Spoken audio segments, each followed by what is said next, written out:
On top of the AFL ladder, the Dockers aren't just collecting wins at the moment, they're collecting believers. Their opponents today, Greater Western Sydney, their season on the brink. 3 straight losses.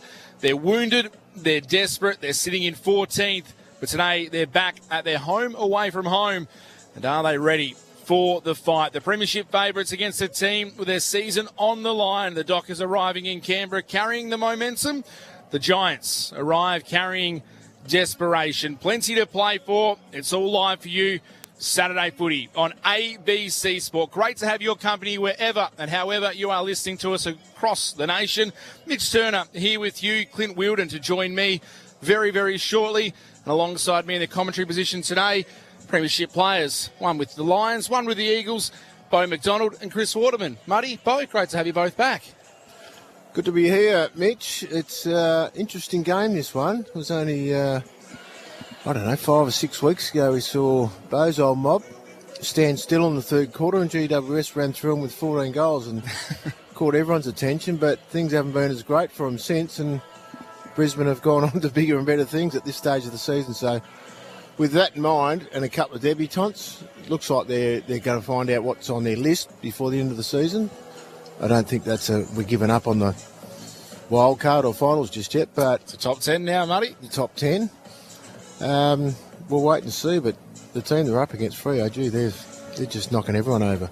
Bo? Good morning, gents. I'll get you to turn your mic on. Good morning, gents. I think it's the psychology of this game is going to be really intriguing for me. Middle of winter, cold in Canberra. The Dockers have been playing really good footy, but just can they keep going? Can they go to a nice cold Eastern States place and get a win? And really just keep this streak going. I think the ability, I've been trying to find holes and predict what's going to bring this streak to an end, but I think really they just need to be concentrating on what they've been doing to go well. So, yeah, the psychology of it all is interesting me. I think the form's obvious, what we all think is going to happen, but like, Muddy, what you said, GWS, I saw that game as well, and if they've got enough talent there to bang 14, to kick quick goals, so it's going to be a really interesting game. It's going to be exciting, that's for sure. The Dockers looking for 15 in a row, sitting clear on top of the table. They go in unchanged today. The Giants, Ralston and Delana come back into the side alongside a pair of debutants, Riley Hamilton and Jack O, getting their chance after impressing in the VFL. Out of the side, Gothard, Grishevsky, Daniels and Aaliyah. Good time to bring in the 4th member of our team today. Grace O'Day is down on the boundary. Grace, what are the conditions like?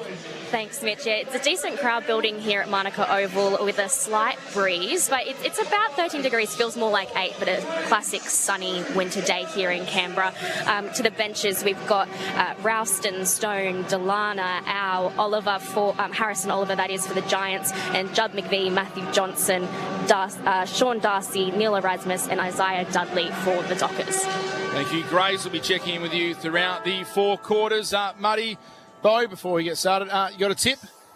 Yeah, I think the Dockers, mate, by about 7 goals. Yeah, I was going to say 5 goals. Great to have everyone along for Saturday footy on ABC Sport. The Dockers looking for 15 in a row. The Giants looking to keep their season alive. We're underway in the middle. Jackson v Briggs. Jackson won the tap down. Free kick going the way of GWS. A hold. Going the way of Clayton Oliver. First clearance for the Giants. Quick kick forward. Finds Bedford. Just outside attacking 50, 60 metres out from goal. Sets it up to the top of the square. Big fly from Stringer. Takes the mark between a couple of Dockers. And this will be the perfect start for GWS if Jake Stringer can go back and slot this. You talk about the X factor that GWS carry. This is the bloke that carries the most X factor in this game. 7 Dogs from their 2016 premiership still playing AFL football. Jake Stringer, he's one of them. From the Dogs to Essendon to GWS to kick in the first goal against the Dockers in this round 17 clash. The Giants are on the board inside the first minute. 1 straight 6. GWS Fremantle yet to score. The Dockers 11-4 in first terms this season. Bo McDonald, Chris Waterman, our experts here for ABC Sport. Perfect start. Yeah, well, he certainly has got the X factor, Jakey, and I guess we're all waiting for that day that Cadman turns up this year. Hasn't really done a whole lot. Of course, the other one's Callum Brown, so they've still got a pretty handy 3-pronged attack. Yeah, I think they'll be pretty disappointed. There was Cox and Pearce there. They just didn't kill that ball and killed the contest. But it was a great mark by Stringer. Free kick out of the middle was the way the Giants got the ball forward through Clayton Oliver, who was being held.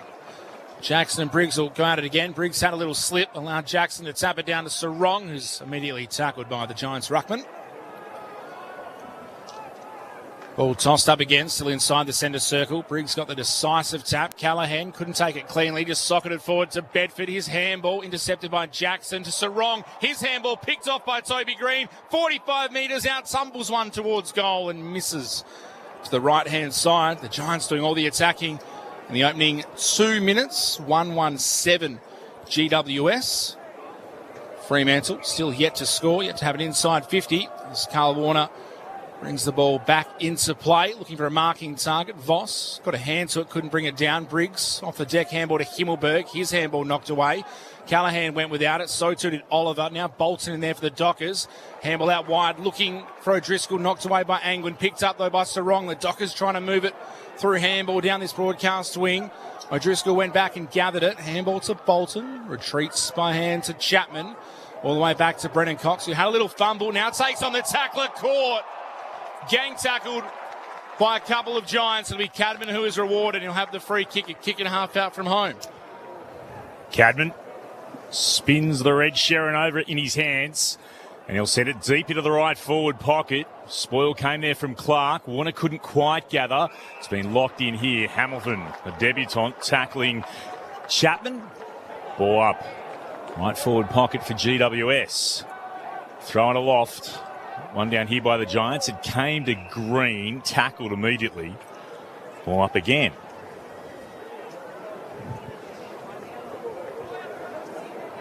GWS 1-1-7. Fremantle yet to score. Caleb Sarong at the drop. Gets a clearing kick away towards left half back. Himmelberg involved. Couldn't take it. Came out to Switkowski. Then to Reid. Shares it with Sarong.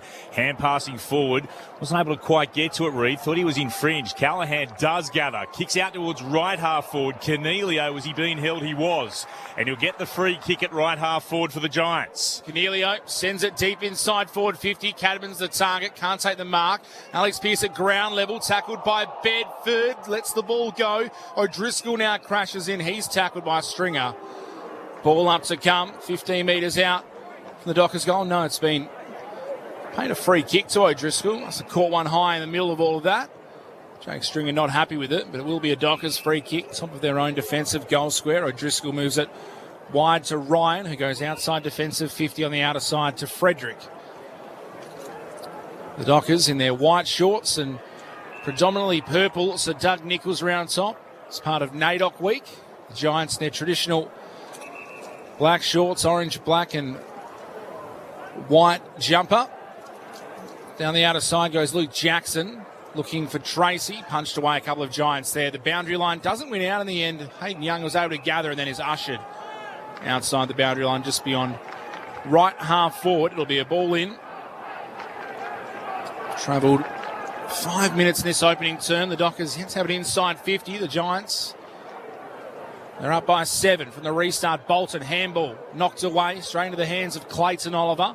High kick towards left half forward. Pearce was the first one there for the Dockers. Tackled by Stringer, lost possession. Cadman goes in. Pearce was strong though. Got to his feet, picked up the ball cleanly and is able to hit Frederick on the wing. Immediately looks inboard, has Clark, chips it over the top to him. Handball to Brayshaw, attacking side of the centre square, kick inside 50, looking for Amos, was too low. Angwin the first one there for the Giants, tackled as he gathers. 45 metres out, Sam Switkowski got him. Ball up to come, just inside the Dockers attacking 50, left half forward. Briggs, on this occasion, tapped it straight down to Brayshaw through traffic. Handball over the top, into the path of Murphy Reid. Snap on goal from 30 metres out is too much. Bends it across the face. Minor score, the Dockers' first score of the match. They are one behind. The Giants are 1-1-7. Margin 6 points, 6 minutes played. Saturday footy on ABC Sport. Mitch Turner alongside Clint Wilden. Himmelberg looks to go out to the left back pocket, marked there by Idun. Bright yellow boots on today in Canberra. Kicks towards the eastern wing, spills down. Thomas involved. Got a kick away. Whitfield towards the outer wing. Here's Bedford. Looks to hand it off to Cornelio. Oh, great smother from the Dockers. They surround him. Pearce is there to win the footy. Gave it to Young. Hand passes back again to Brayshaw. Brayshaw by a hand to Frederick. Moves the Dockers down the eastern wing. Marked in front of the Tom Green fan club. An opportunity to set up again through Tracy. He'll get told to move it on. Gestures for someone to head towards him. He'll put it into the right forward pocket. Big fly, Fonte. Couldn't complete the mark. At the back, Idun for the Giants. Shares it with Fonte. Now to Bedford. Short hand pass to Thomas. Running by Callaghan. This is a good build-up by GWS. And the kick is out towards the broadcast wing. Cadman able to take the mark. Has a runner over the top in Brown. Feeds it in the handball, who has plenty of space into the pocket. Oh, Mark dropped in the end by Delana. Then he goes back and grabs it. Is he taken high by Cox? No. Umpire said he went low. Cox went lower. Ball up to come right forward pocket. Dropped what he should have taken there. Josiah Delana. Plenty of space. Then tried to draw the free kick. Ball ends up over the boundary line in the end. So they're going to toss the ball back in. Briggs and Jackson going at it. Inside the Giants attacking 50 off hands. Briggs follows it up. Can't gather. Murphy reaches, gets shoved off the ball. It spills to Bedford. Sells the candy. Handball to Cornelio. Snap from the pack. Is a beauty. The Giants with the first 2 goals of the game. They have come to play.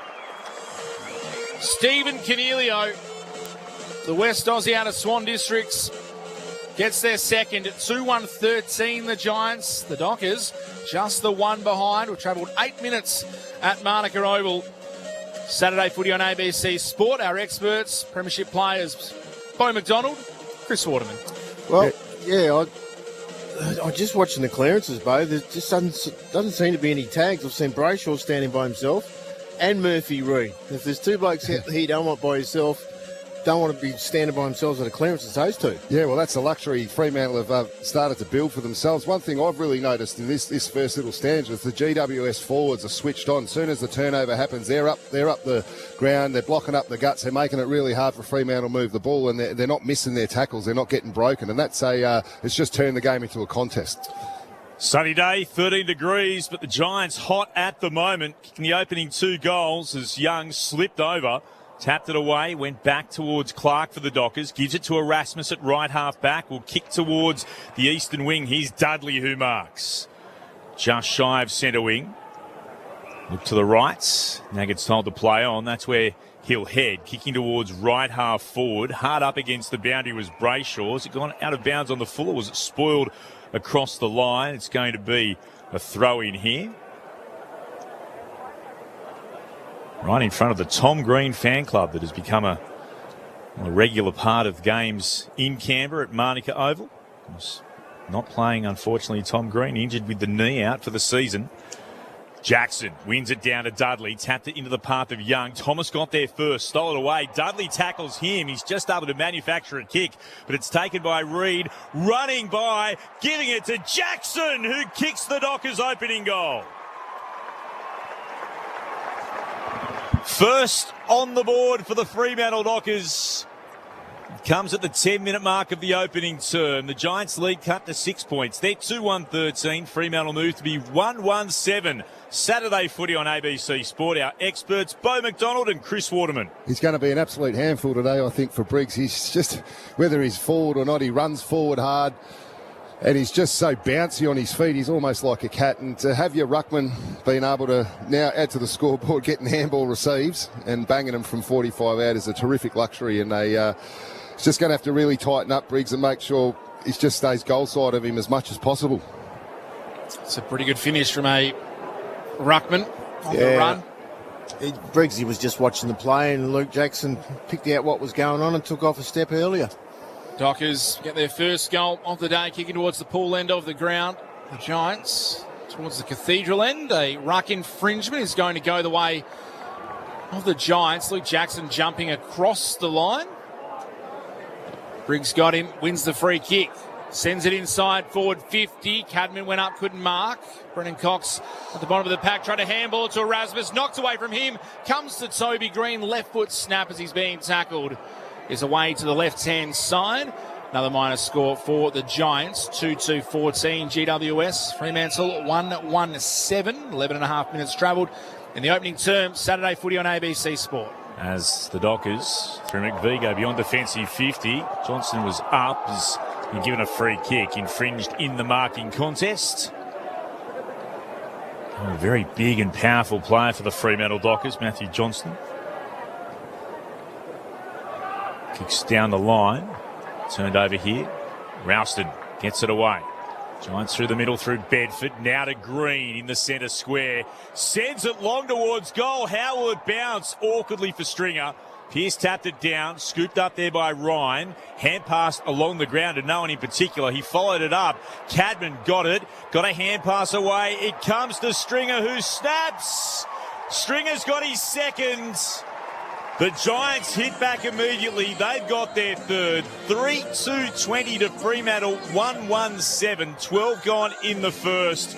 More from our experts in just a moment. Chris Waterman and Bo McDonald. But first, let's head to the boundary. Grace O'Day. Yeah, just Heath Chapman getting his fingers looked at by the doctor. Doesn't look like anything major, but I'll keep an eye on that one. Well, Toby, he got the Tex Walker bounce there from last night. Just stopped in the goal square. But you see Jakey Stringer was in the initial contest and he followed it up and got the handball out. So he's kept himself alive in it and he's earned himself his second goal for the match. As two men have coached before, what do you make of Luke Ryan's little handball to himself in a 1-on-4? Not great? Not great. Not sure Justin Lomier will be too happy with that decision deep in defence. Sean Darcy gets his first taste in the ruck and takes it out of the ruck himself against Briggs. He's wrapped up by his opposing ruckman. Now he reaches over the top. Darcy tapped it straight into the path, though, of Callaghan, who sharked it on the left boot towards half forward. Warner was there first, couldn't get to it, though. Pearce gathered for the Dockers, lost it. Cornelio gathers. Little handball backwards to Harvey Thomas. Left foot kick inside forward 50. Brennan Cox did well, read it best. Kick favoured him in the end, takes a good contested mark up against Cadman and is able to go short towards right half back where Warner marks and can clear defensive 50 to O'Driscoll, who has the bright yellow boots on today. He's bouncing on his toes, so he gets ready to kick. He goes up the wing, looking for Dudley. Wasn't the best target as Ash drops in front and takes the intercept mark. Wants to move it quickly. Chips over the top to Callum Brown, who has the ball in the middle of the centre square. Giants by 13. Brown goes inside forward 50. Green almost took the mark. Brendan Cox punched it to ground. It's been wrapped up here by Thomas. Somehow got a hand pass out through traffic. McVie hand pass up into the air to no one in particular. And the free kick's been spotted here with Murphy Reid going through, who was infringed. He's got it right back pocket. Has the purple headband on today. Of course, a rising star of last season. It's short to Warner. Has it at right half back. Space to run into. Takes a couple of steps and kicks towards the outer wing. Big fly again. Himmelberg at the back punched it down. Oh, came to Bolton. Great tackle. Taylor wrapped Bolton up, ball and all, and took him to the turf. Gets the free kick as well. What a tackle it was. Bolton tried to take him on. The fend-off counts as prior. So Taylor with it. Such a talented defender. Taylor kicks long towards left half forward. There's a whistle on the play. It's going to be a free kick here to the Dockers. Maybe Green will stand the mark. It'll come back eventually with Warner picking it up to give it to the big ruck in Darcy. And then he handed it off to Reid, who takes the kick. It bounces the way towards Bolton at right half back. Giants by 13, early stages first term. Bolton very casual as he takes a bounce, kicks inboard to Young, who had to gather it off his bootlaces. Handball over the top to Matthew Johnson. Broke a tackle, then missed Young by hand. Had to go back and get it. The Dockers living dangerously. It ends up with Chapman. He's pressured. Somehow handballs it forward to McVie, who can loop it over the top to Hayden Young. Now can get it on the boot. Kicks inside forward 50. And Tracy on the lead. Presents, takes the mark. And that is why they want Hayden Young in the team. They want him to be the one kicking the ball inside 50, and it works perfectly. Tracy's set shot to come. Something the Giants have done well is come at the ball carrier and put pressure on them. Just a couple of times there through the corridor, they just sat back on the heels, all a bit like basketball defence, got caught in between. And Fremantle, just great ball used by Young and just put it in the midst of Tracy. Meanwhile, quarter time in Tasmania, Melbourne 7-5-47 lead Hawthorn 1-8.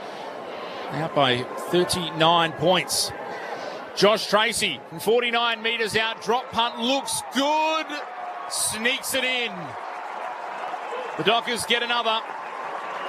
They answer back to the Giants, have their second goal of the game. Tracy has his first, 2-1-13 Fremantle. The Giants 3-2-20, a 7-point margin. 17-minute mark approaching us in the first term. We're all a bit tired after the Socceroos game. Saturday footy on ABC Sport. Bo McDonald, Chris Waterman. Well, you'd like to be a fool, but that type of kick coming in from Hayden Young, that was just as good as you'll get. Just a daisy cutter. And look, there's not much room there, but he found it right on his chest. So Jai Amos, Paddy Ross and Josh Tracy will be hoping that Hayden Young gets a fair bit of the ball. But Fremantle were put under pressure. It was good pressure by GWS through the middle, as you said, Bo. They came at him, but he still found a way through. Yeah, just that last moment, sat back on their heels, and it can be costly against good sides. I'll get the clearance again here, the Dockers. Bolton at the drop, back to Darcy. Oh, that's a wobbly looking kick, but it worked out okay. Found Erasmus. Marks on the logo on the broadcast wing, and there's a 50-metre here. A stand rule being broken against the debutant in Hamilton. He was the player called to stay. It was Thomas who then moved in, but unfortunately for Hamilton, the call had been made. This will give Erasmus an opportunity to have a shot from about 45 metres out, slightly better than a 45-degree angle to the left. Geez, this will be disappointing for GWS. I feel like they've had a pretty good start to this game. Batting at 500, 5-5 for the season, Neil Erasmus. Kicks on its way. It'll just sneak in the left-hand goal post. He's got his first. And the Dockers bring us back to a one-point ball game. 3-1-19 Fremantle. GWS at 3-2-20 at the 18-minute mark of the opening term. The Dockers have hit back once more. It's a sign of a good team, Money, isn't it? They probably haven't played their best footy in this first, 15 minutes, but, they're even on the scoreboard. It's just such a huge penalty. I just don't think it's a decent enough rule to have in our game, Bo. It's feels like some it's almost the worst rule in the game. Some things feel like 50 metres is fair, and some feels like it's too touchy. Like if you whack a bloke late, 50 feels fair.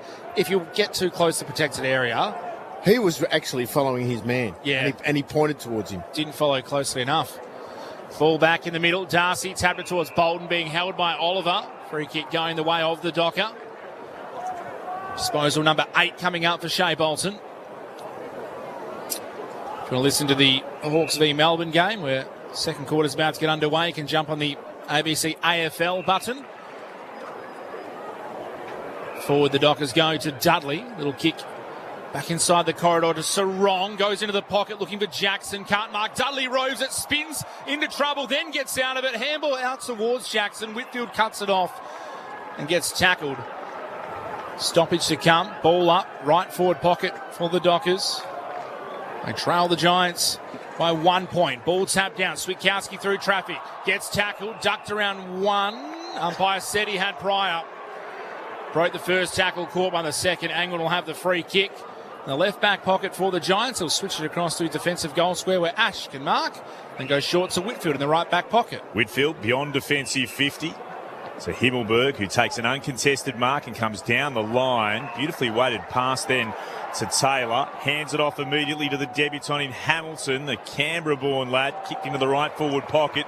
McVee's done well enough, spoiling the ball away from Toby Green and over the boundary line for a throw-in. Riley Hamilton, the 19-year-old, on debut. Getting involved in that passage of play.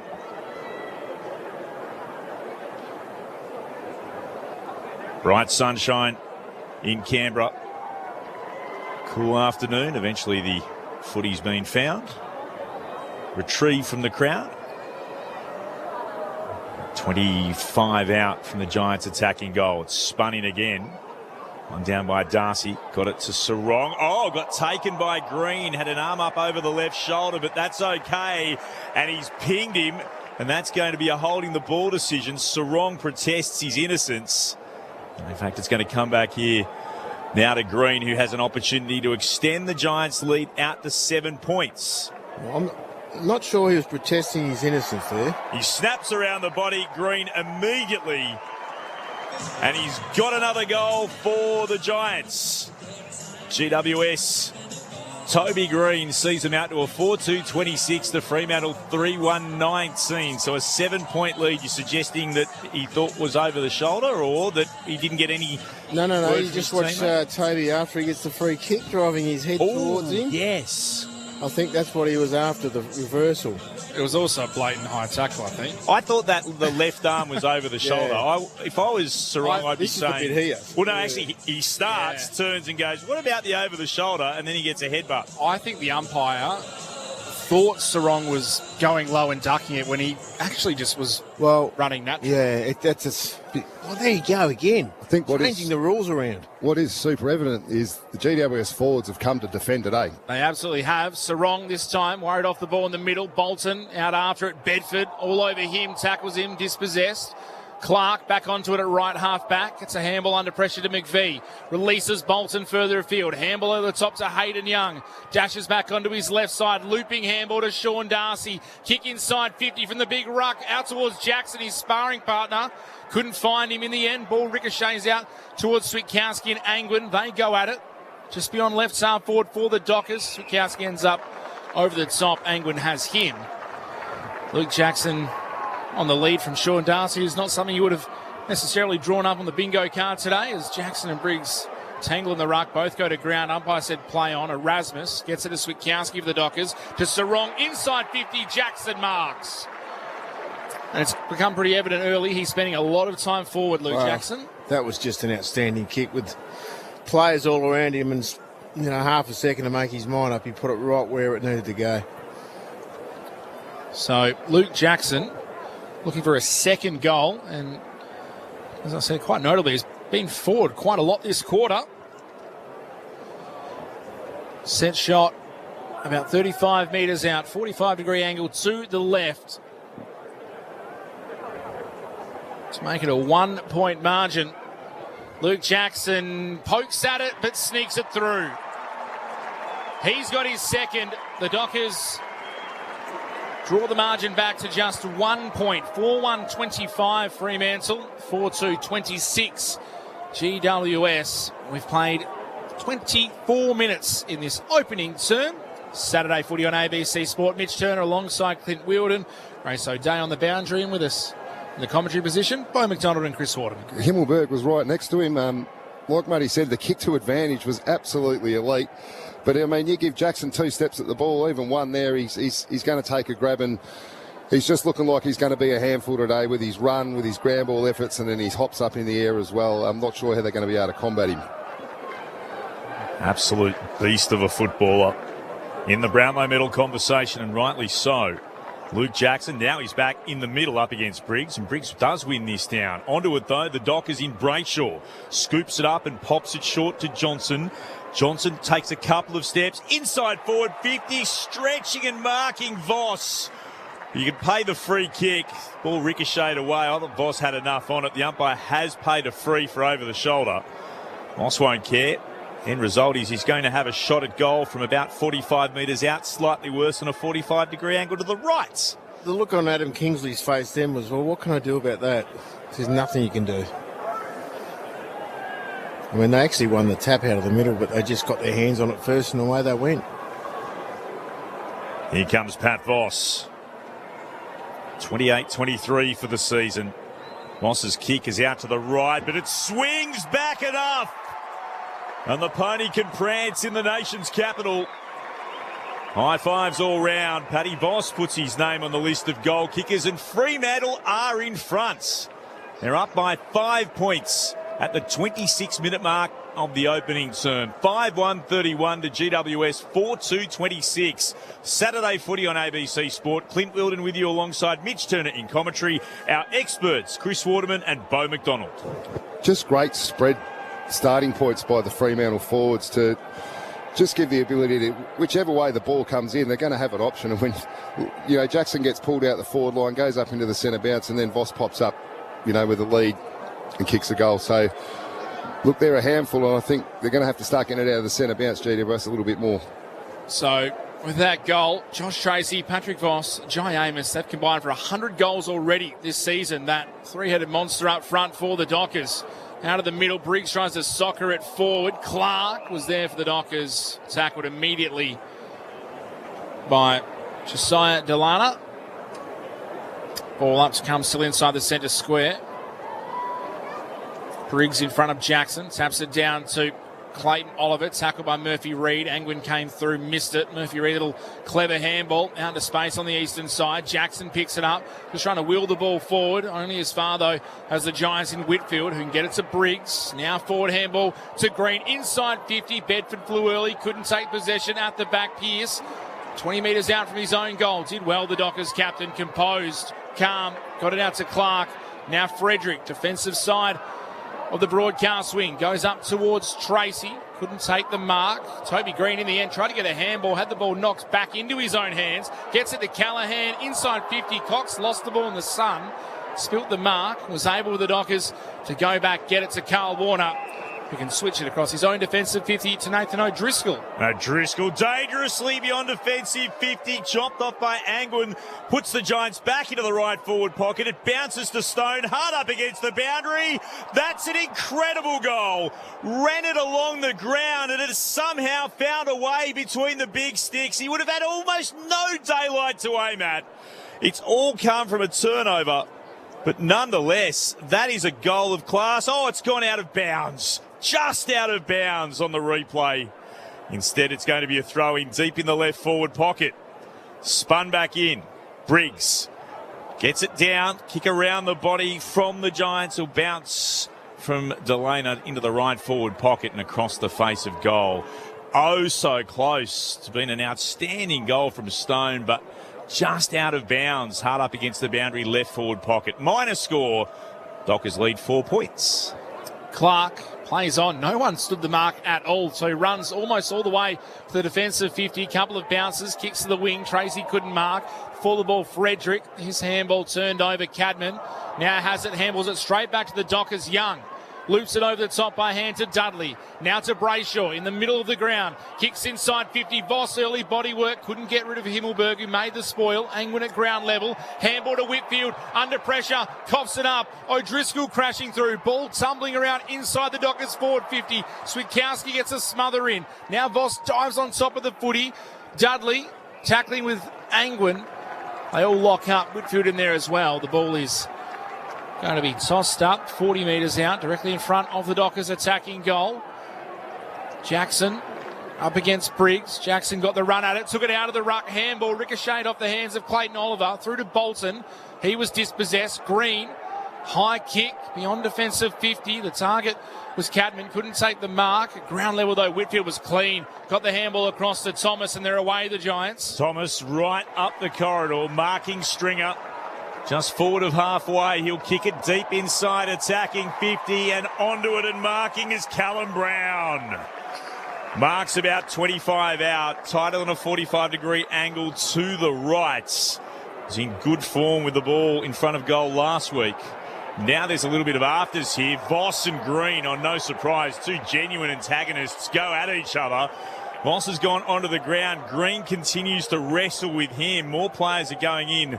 I'd say to lend assistance, but perhaps for Himmelberg just to drag Green out of the way. So there's been a 50-metre paid out of all of that. And Callum Brown brought to the top of the goal square, and he slots it through to put GWS back in front. At the 30-minute mark of the opening term, the Giants regain the lead. 5-3-33 GWS. Fremantle 5-1-31. Brown would have had a shot on goal anyway, but the 50-metre penalty went his way after all the hullabaloo between the two teams. Well, there's no doubt Toby's got one after he kicked it. There's no doubt Toby's trying to set an example there today. He's fired up this first quarter. His coach has come out during the week and said on our best day we're capable of beating anyone, and they want to prove it, and they've got to stick within this top 10 at least. And today they have to try and win this game to maintain their position on the ladder or get further up. It's a great decision there by Harvey Thomas. With the Dockers were set up behind the ball, and he showed enough poise to find Stringer on that hit-up kick which started the play. The Giants potentially can take this ball out of the middle again. Oliver pushed over, handball to Thomas. Oliver goes back in. Handball missed the intended target. Onto it first is Ash, though. Tackled by Bolton. They're rolling around on the broadcast swing. The umpire says, I'll take that. We'll toss the ball back in the air.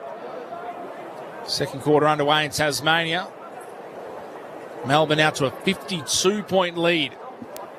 10 minutes into that second term. Over the Hawks. Ball back in the air. Clayton Oliver first onto it. Handball back for Briggs. Crashing through. Did well the ruck. Able to handball back to Ash. Just throws it on the boot. Straight towards half forward. Brennan Cox had a couple cracks at it. Couldn't take the mark. McVie for the Dockers. He handballs out towards space. Cox and Cadman go at it. Boundary line coming. Cadman over the top. Manages to wrestle the ball away from Cox. And now Pearce comes into lends support for his fellow defender. What is happening in Launceston? The Demons lead by 52 points midway through the second term. Remember, the Hawks had won their past 12 there. Ball kicked long and deep by the Giants towards their attacking goal square. Warner dropped the mark coming through Chapman. Got it for the Dockers, rode the tackle. Handball back to Warner. Now Pearce on his defensive goal line. Clearing kick. Frederick underneath it. Couldn't take the mark. No, he can. Maybe generous up against Clayton Oliver. Had front position. The umpire said he had enough of the ball before it was fumbled out of his hands. I'd like to see Clayton Oliver just punch that back into the 50, give themselves another go instead of trying to take a mark from behind. It was the old junior coach killer that you tell the kids, don't try and mark from behind. The Dockers, though, go up the wing. Jackson impeded in the marking contest. Falls to Sarong, to Switkowski. Under pressure, inside 50 to Voss. Can't mark. Young there. Has the ball knocked away by Iden. His handball backwards to Whitfield. The Giants almost clear it. But Michael Frederick takes a ripping one-handed mark, one-on-one with Thomas, and he'll be able to send the Dockers forward again. He's just able to trap the ball into his body with his right arm. Great grab from Frederick. Puts it back inside forward 50, took a touch on the way through. Callahan's able to gather, gave it to Clayton Oliver. Kicked the Giants around the corner towards right half back, and Harvey Thomas is marked. Plays on by hand to the run of Callahan. He's got options forward and sweeps it to Brown. Pops a short one over the top to Whitfield. Still at right half forward. He ran around in a circle. Sent it inside forward 50.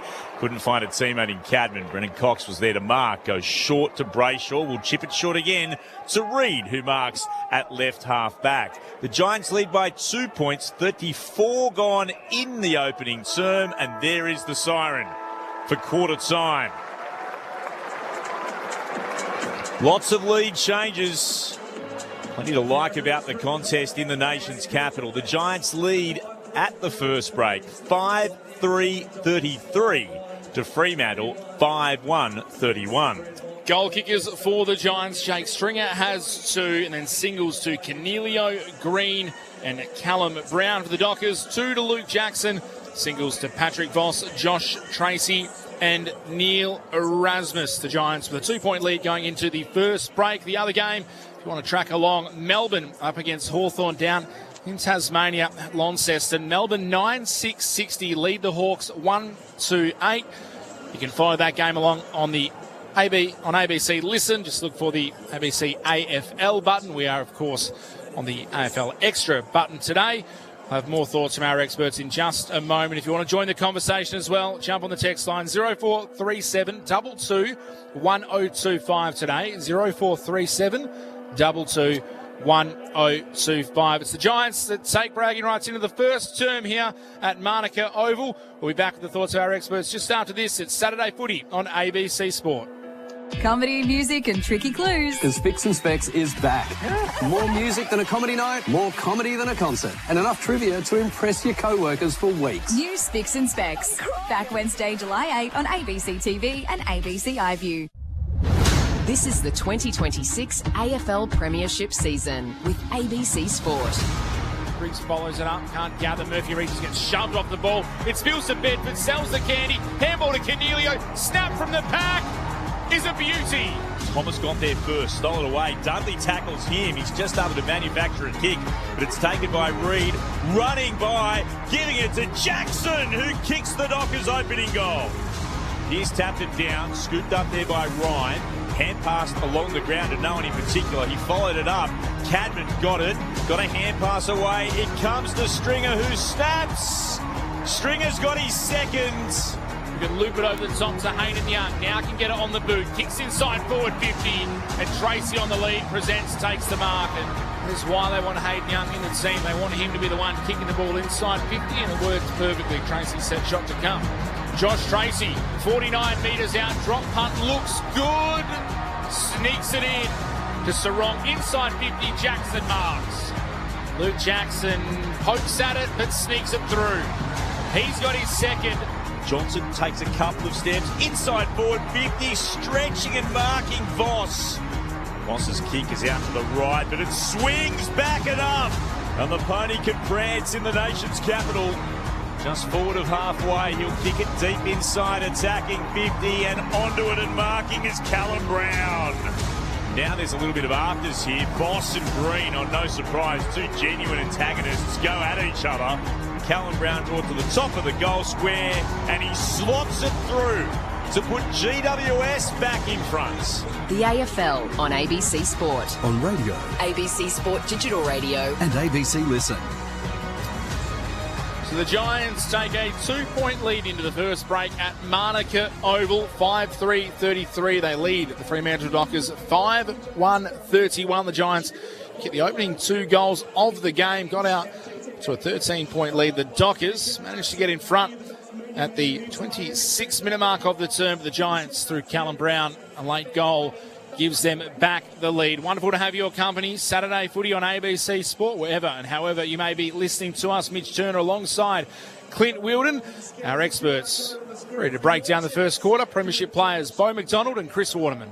Well, I think it was pretty evident during the week. Their focus was on the forwards starting the pressure game for GWS, and they did bring that in the first quarter. They were getting up the ground, slowing Fremantle's ball movement down, and I suppose as the game progressed, where they started to go wrong is what if the forwards weren't able to stop Fremantle coming out the back line. That next layer through the midfield just sat on their heels a little bit, and Fremantle are such a good side. They've got such good ball users. They were able to find the holes. I think a couple of times there, the Giants were good at coming off half-back, and that's going to be the key with Freo being a great team that sets up behind the ball, is when you win those balls around, ground balls around half-back, is the ability to be able to use it properly. Is there a hit up? Is there something out the other side, or am I going long to a contest? And they've done well, GWS. They're going to have to do it for 4 quarters against a team that's won so many in a row. Yeah, they've certainly brought the pressure. The pressure gauge is up on both teams here. Fremantle have just got they've got the extra 20 possessions. They play a slightly different game where they're looking for the kick, whereas GWS would prefer to just run and gun. But they're certainly, you're right on the pressure side of it. They're certainly just fighting and tackling. And I mean, Toby Green's fired up today. He's been in a couple of blues and had 7 possessions and 3 shots on goal. So there's no question he's set the example for the rest of his teammates. Jakey Stringer's got 2 in the first quarter. And I think Fremantle might have been a bit lucky to get one in that first quarter with that dreaded 50-metre penalty. But the way they got their goals was just pure skill. I mean, Jackson following up in the ruck, Sarong and Young hitting up key forwards. So high scoring, high tempo game. We'll just see how long they can last. Yeah, well, I think from the Dockers side of things, a team coming at them with really high pressure, that's what's going to be coming in September. So to deal with that and not be blown off the park, they're in this game. 0437 22 1025. If you want to join the conversation, Gordon from Muckenbooten says, gee, that Toby is a menace. This is going to be a great contest. Clint Wilden, what do the numbers tell us? He certainly is. So for the Giants, Thomas has had 9 disposals, Whitfield 8, Oliver, Green, Bedford and Callahan all with 7 disposals. Leading the way from all comers, Shea Bolton's had 11 touches, Sarong with 8, Frederick 7, Reed 7 and Brayshaw 7. Total disposals, Fremantle 104 to 84. In terms of contested possessions, at the moment, one more to the Giants, 39 to 38. The inside 50s favour GWS, 16 to 12. And the hit-outs at the moment, Jackson's had 11, Darcy's had 6, 5 to Briggs. So the Dockers winning that comprehensively, 17 to 5. And that's the stoppages, scoring mostly centre bounces. The Dockers have actually kicked 2 goals from centre bounce, the Giants just the 1. Just to back up what you were talking about, Beau, the forward half intercepts just came up on the screen. GWS 7, Fremantle only 1. Shows how much their forward line's just willing to put the pressure on. The Giants up by 2 points as we get the second term underway at Monica Oval in the Rockets. Briggs v Jackson comes down the way of the Giants. Clayton Oliver, quick clearing kick towards half forward. Cornelio has the ball punched away from him. Over the top of it was Delana. Couldn't get a clean handball away. Back inside the centre square. The ball's tumbling around. Bodies crashing in everywhere. Jackson v Oliver. Melbourne Premiership teammates going at it. Jackson manages to win the ball. Quick handball to Caleb Sarong. Kick towards half forward. Off the hands of Himmelberg. Through to Amos. Handball over to Frederick. Left foot kick is off the side of the boots. There's almost a crowd killer there. That was flying into the patrons. Out of bounds on the full. Free kick going the way of the Giants. And it'll be Connor Iden who has the ball in the right back pocket. Dangerous kick. Goes short. Finds a teammate in Fonte. Wants to play on. Handballed it to Iden. Didn't quite get it to him on the full. Had to go back and gather it. Gives it to Fonte. Arches the back. Tries to run away from Voss, who legs him in the tackle. Almost had him cold. He was lunging to get him. And he gives away the free kick. The Giants have it back. Handball to Ash. And now again across to Iden, who takes a bounce as he runs across defensive 50. Takes a second as well and then hands it off to Ash, who continues his run and just pops it short to Whitfield, who marks it right half back for GWS. Sweeping hand pass onto Ash. Ash hard up against the boundary, just shy of the wing. Kick to right half forward. Ryan takes the mark in front of Cornelio. That's a genuine contest, that pair. And Luke Ryan sends it back inside defensive 50 to Brennan Cox. Cox have taken 4 intercept marks to 2, but they trail on the scoreboard by 2 points at the moment. Early stages second term. Kick to the outer side. Iden couldn't mark. Picked it up off the ground to Clayton Oliver by hand. Back to Whitfield. Sweeping a hand pass on the bounce. Goes to Ash. He broke the Frederick tackle. Arches the back. It goes past Bolton. Great run. Took a bounce. And then kicked towards right half forward and found Green. And he marks despite the attention of Jordan Clark. All knocked out of his grasp. The mark was paid though. He's at right half forward here, Toby Green. Has the orange boots on to match the top worn by the Giants today. Toby Green. He goes long, but not quite long enough. Trying to find the goal, but right back on the goal line. Defensive mark to Erasmus. No change to that score. 2.5 gone in the second. The Giants still lead the Dockers by 2 points. Erasmus plays on and runs his full measure as he kicks out towards the wing. Big fist came from behind from Harry Himmelberg. It's out of bounds just beyond defensive 50 for the Giants. Grace O'Day is on the boundary. And Grace, what are the conditions like in this second term? Yeah, the wind's starting to pick up towards the Fremantle scoring and this quarter, so towards the Church side. So we'll see if that has any impact on scoring this quarter. Ball spun back in. Comes the way of the Dockers. Sarong. Handballs along the ground to Switkowski. Nice pick up. Off to Brayshaw, running through the middle of the centre square. Inside 50. Voss, outstretched arms, couldn't mark. There to gather is Himmelberg. He handballs beyond defensive 50. Tracy overruns it. Taylor works him off it. Erasmus coming in is ushered out by Sam Taylor. Out of bounds 60 metres out from the Dockers goal. Just 2 marks for the whole game so far between Tracy, Amos and Voss. So the wind blowing towards that end for the Dockers, and on that occasion, just blew it a little bit too far outside the outstretched arms of Patrick Voss. The ball was tossed back in. Jackson to the front of Briggs. Both got a hand to it out in the path of Dudley. Worked off it by Fonte as it goes out of bounds. Just inside attacking 50. Right half forward for the Dockers. They trail the Giants by 2 points. 4 minutes played in the second term. Saturday footy on ABC Sport. Clint Wilden. Thank you, Mitch. The other game, by the way, in Launceston. Closing in on half-time. Melbourne lead that by 59 points over the Hawks. Thrown back in. Briggs with a more telling tap. Picked up by Bolton. Ran into traffic. Lost possession of the football. Switkowski got a hand pass out to Sarong. His hand pass stolen away. The Giants can clear immediately. Out towards the commentary wing. Trying to chase it to the boundary line is Cadman. Over-end the footy. Brennan Cox picked it up. He's tackled by Cornelio, who tries to emerge with it. But just then, the umpire says they'll ball it up. Angling clever just beforehand as they got the ball away from their defensive 50. Jackson won it down. Sarong got wrestled out of it. Knocked it back to Brayshaw. Back to Sarong for the Dockers. Hand pass forward. Clayton Oliver got in the way. Erasmus went in. Stole it away from him. Umpire said we'll ball that up. Right on the broadcast wing. 5-3-33 GWS plays 5-1-31 the Dockers. as Callaghan, one possession of it, gave it back to Ash for the Giants, goes right back to Taylor, and from left half back he'll go down towards left half forward. Good mark though, floating across Chapman for the Dockers. So Chapman assesses his options, thought about going corridor, instead forced to go long down the line, looking for a big marking target. Tracy in front, couldn't take it. Taylor at the back, got hands to it for the Giants, comes out to Himmelberg, retreats by hand, back inside defensive 50 to Ash. Now to Whitfield, composed across his own defensive arc into the right back pocket where Fonte can take possession. Goes short to Idem, still inside defensive 50. Will come laterally back into the middle of the defensive area where Callaghan marks, immediately rolls, plays onto that left foot, takes a bounce and now goes long. 2-on-2 on the wing. Taylor backing back, couldn't mark. Sarong knocks it away from him. Ball goes off hands, out of bounds.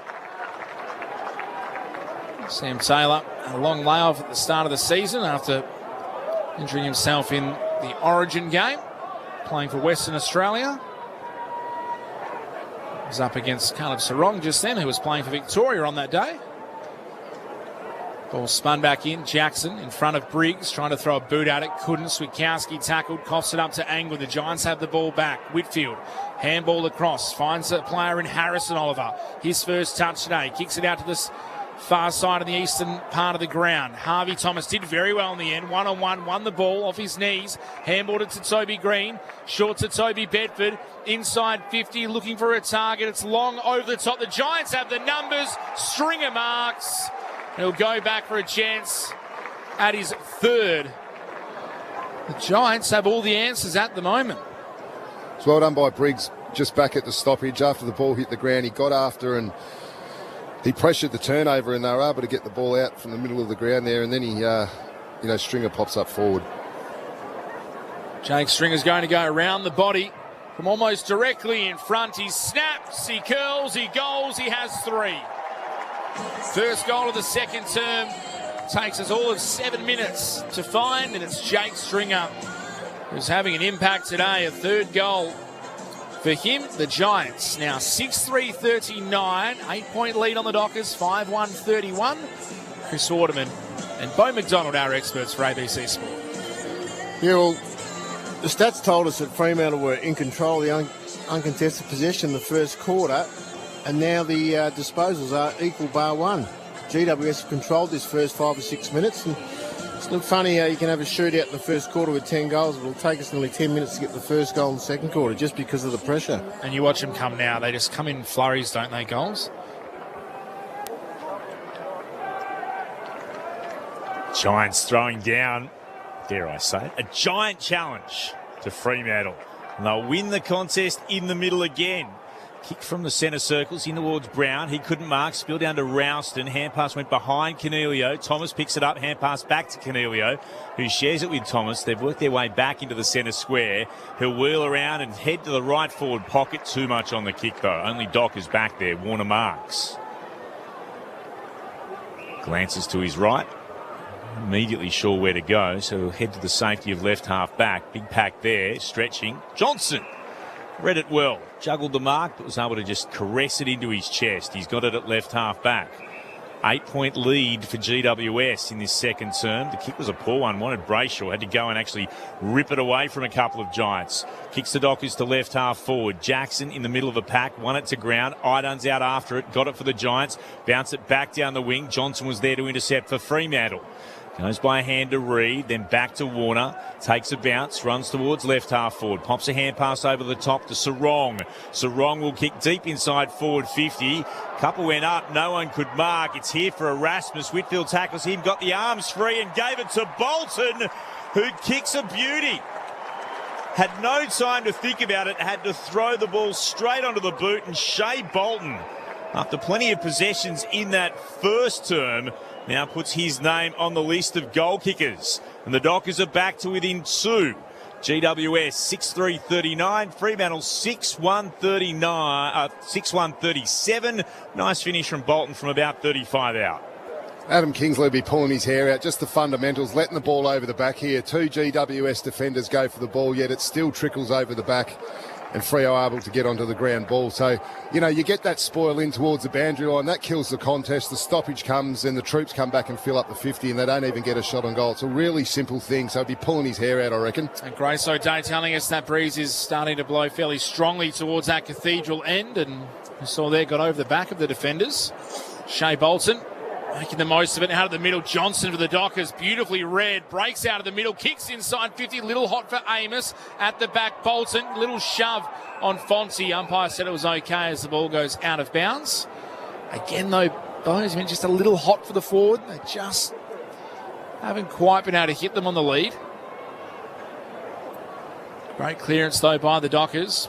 Ball tossed in, Jackson in front of Briggs, taps it back into the corridor. Angwin gathered for the Giants, handball only as far as O'Driscoll, off a step from 45, snap around the body, Nathan O'Driscoll. What a finish from the left footer. That was an incredible goal by Nathan O'Driscoll, intercepted the ball off a step from just inside the arc, snapped the ball, and he was about 45 metres outside angle and couldn't have hit it much better than that. The Dockers retake the lead, 7-1-43. Fremantle 6-3-39. The Giants, 4-point margin, 11 minutes played in the second. Before we hear from our experts, Grace O'Day is on the boundary. Yeah, just a concern for the Giants. Callum Brown's come off with the physio and he's getting his upper thigh looked at. Also looks like he's taken maybe some Panadol or some painkillers as well, so I'll keep an eye on that. Yeah, young Angwin would love his time again just to get that ball on the boot up to the wing or out of the danger area, and an errant handball and bang, Nathan O'Driscoll put another one on the board. It's a hell of a finish from the Docker. Thumping kick. GWS will get the clearance and the restart. Briggs picked it up off the ground and gave it to Ralston, who kicks deep inside forward 50. McVee gets the bouncing footy. His hand pass, though, straight to an opponent. And that's a good tackle required to lock that ball in. Warner going over the top of Delana. Wrapped him up. He's okay, but slowly gets up off the deck. Throwing up. 30 out from the Giants' goal. Briggs got it down. Freo can't clear. Piling in over the top of that is Green. It's been held to him. And that's going to be a free kick going against Green. Umpire deciding he didn't make enough of an effort to get rid of it. Chapman effected the tackle and he takes the free kick and he finds Brennan Cox in plenty of space in the left back pocket. He can trundle beyond defensive 50. The kick was dangerous to Jackson. One down in front by the Giants. Spilled to Cornelio. Bounces a kick back in towards Stringer. Went to his knees to try to gather. Hand pass, look away over the top. Only found Chapman. Oh, he took on Hamilton. Hand pass came out, but it went straight to Green. And Toby! He kicks his second for GWS. And he puts the Giants back in front. Turnover from Chapman after the Hamilton tackle. Green pounced and goaled. GWS by 2. 7-3-45. Fremantle 7-1-43. 13 minutes gone in the second term. This is Saturday footy on ABC Sport. Clint Wilden alongside Mitch Turner. Our experts, both premiership players, Chris Waterman and Beau McDonald. Well, look, fantastic pressure once again in the forward half to get a forward half turnover by the GWS, and they're going to have to do this for 4 quarters. You can't just do it for a half against the Dockers, but the blueprint's there, and can they keep it up? Certainly some really hot tackles in their forward half, and just not sure we would have got away with those handballs back in the day. It was a very interesting handball. Very Bulldogs 2016 like. Very 2016 Bulldogs of Jake Stringer to get that ball out. Bit of a crow throw. Bit of a crow throw as well. Ball back in the middle. Here they go. The Giants on the end of it. Brown back on the field. Handball forward, looking for a teammate in Delana. His handball misses the target. McVee's over the top. Cornelio over the top of him. I'm not sure you also, if you're the Dockers, you want Brennan Cox striding out of half back trying to pinpoint a tight window of a kick. That might be another conversation they have. Darcy in the ruck. Tap the ball down towards Young. Stolen from him. Ball comes out the way of Ash. Inside forward 50. And Carl Warner, as he has done so often this year for the Dockers, takes the intercept mark. Can kick it towards the defensive paint when Murphy Reid takes it. Had Warner running past, ignored him. Warner continued his run up to the wing and is able to receive the kick over the top. Now Murphy Reid, they're just kind of playing at 1-2 up the field. Murphy Reid receives the handball back, takes a bounce. Cornelio corrals him. Reed comes back inside. Tight little kit looking for Darcy. Punched away by Rouston. Ball comes down the way of the Giants. Cornelio down that eastern wing. Handballs it forward. Ends up with Ash. He's tackled by Johnson. Coughs it up. The Dockers have the ball back. Hayden Young receives the handball. Free kick paid for a hold. Young handballs it forward to O'Driscoll. Takes a bounce. Lost the ball. Couldn't gather it. The Dockers had the numbers. Reed's able to come in and gather. Spins away from a tackle. Breaks away. Finds some space. Hits Patrick Voss. A little Nathan O'Driscoll error was cleaned up by a bit of Murphy magic. Yeah, it certainly wasn't pretty, but they just kept persisting down that wing. They almost completely cooked it there, the Dockers, but you've got a player like Murphy Reed. Pretty good clean-up guy. Patrick Voss, looking for his second goal. He's had just one touch, but it was a major. And if you're a forward and you have 2 touches, 2 goals, you're pretty happy with your day.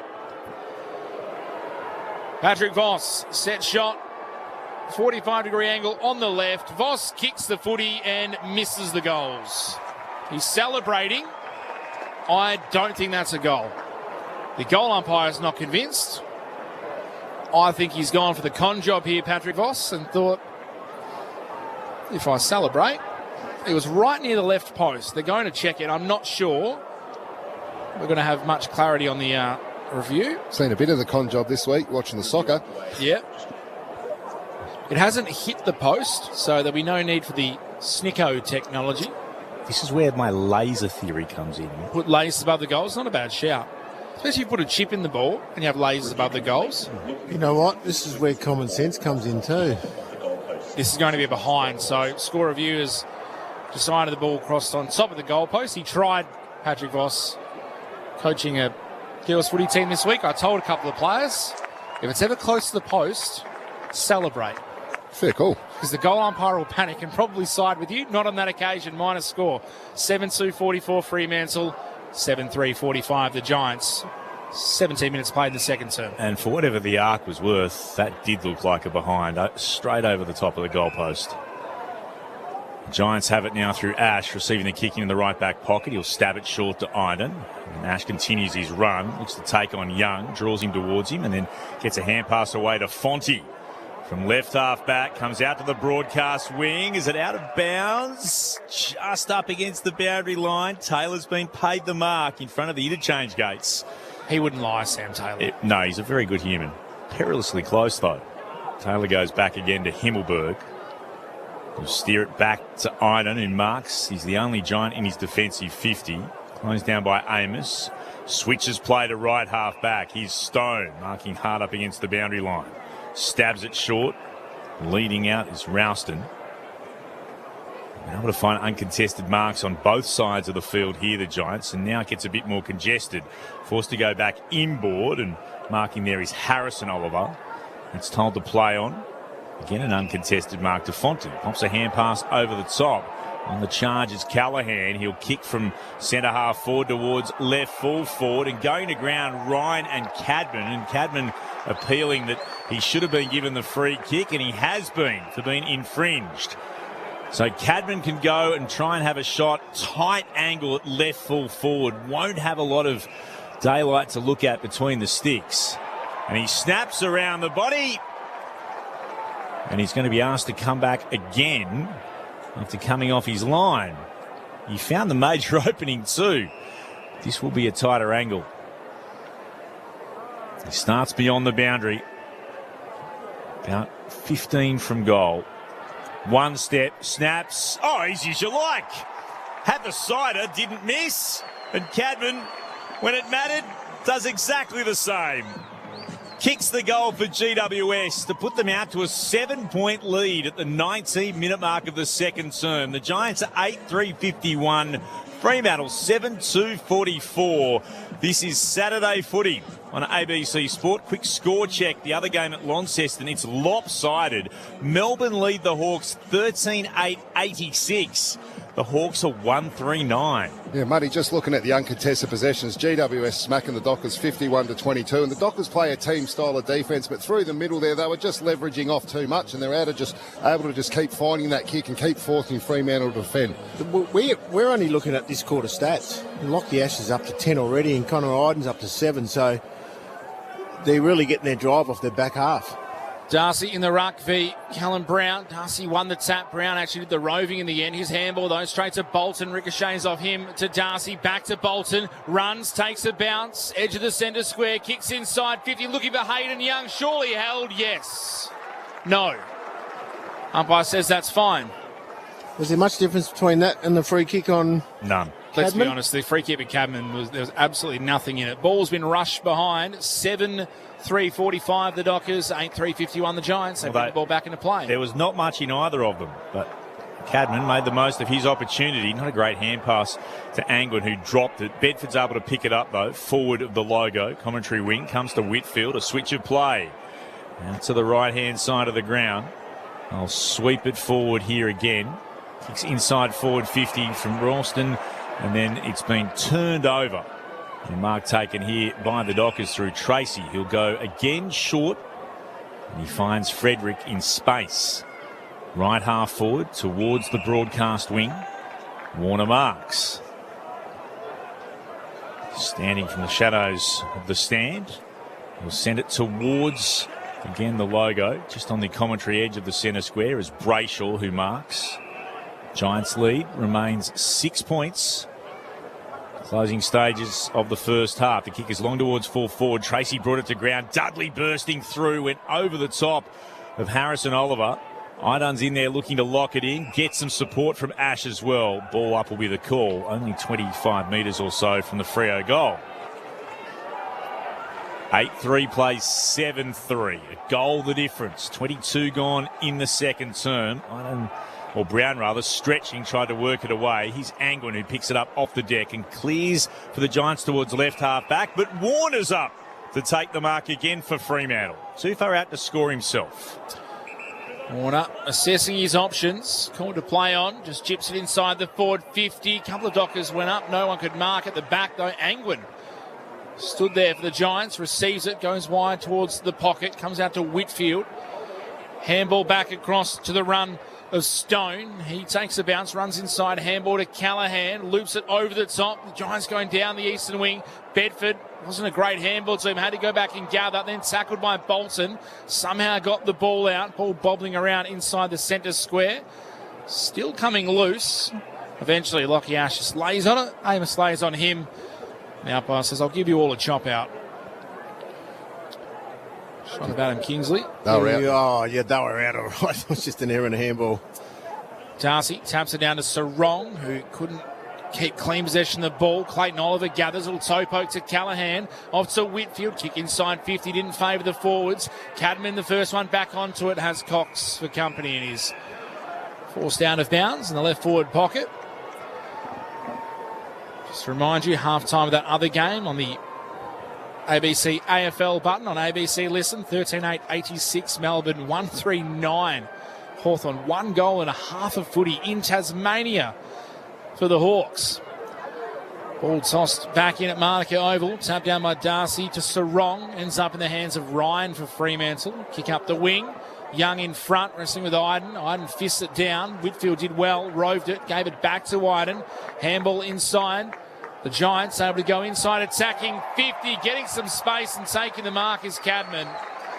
In front of Cox, good kick, read it best, and takes the mark. The Giants for a chance to extend their lead. Cadman looking for a second. Well, you just look at the stats in this quarter alone. They are dominating this game, GWS. They just got to hit the scoreboard, and we saw the frustration of Kingsley. Just a couple of errant skills that have brought them undone. This will be a little bit worrying for Justin Longmuir right at this point. Aaron Cadman looking for back-to-back goals. That shot looks nice, but it just swings away with the breeze. Misses to the right-hand side. 8-4-52 GWS. Fremantle 7-3-45. 24 minutes played third term. Saturday footy on ABC Sport. Great to have your company. Mitch Turner alongside Clint Wilden. Dockers work it to Ryan. Marks in the right back pocket. And 194 for Luke Ryan, the best and fairest winner in 2020 and twice an All-Australian for Fremantle. He'll send it towards the wing, and up is Cadman. Really starting to show what he's made of, this number 1 pick from the 2022 National Draft. Steers the Giants to Whitfield. He'll play it immediately off a step. Came for Angwin. They'll take the grab in front of Clark. Free's been given against Jordan Clark. I thought there was enough purchase on the mark nonetheless. He won't mind. He's still got the footy in his hand here. Angwin sends it into the left forward pocket. Big pack underneath.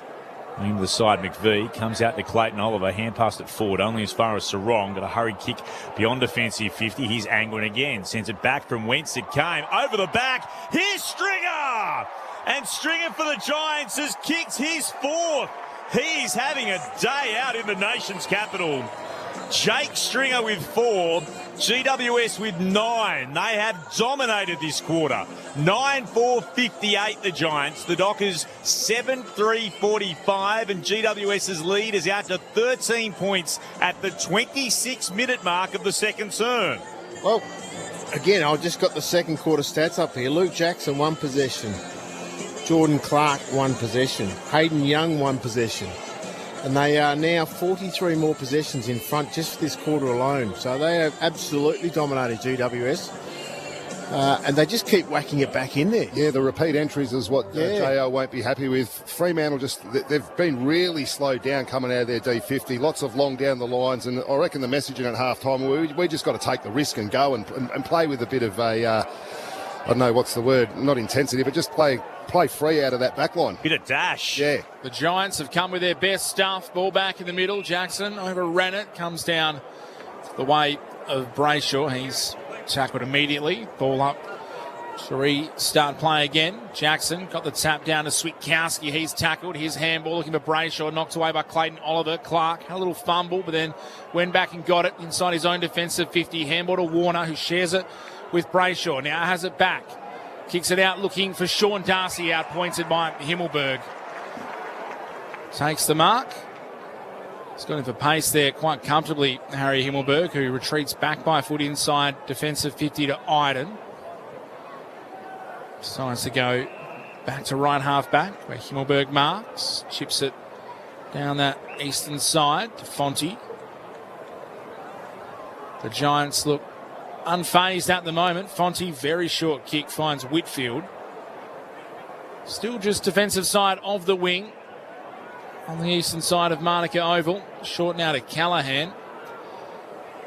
Fremantle set up behind the ball. Callaghan short, wide. It's Callum Brown. I've had about 6 possessions. Haven't really moved here, the Giants.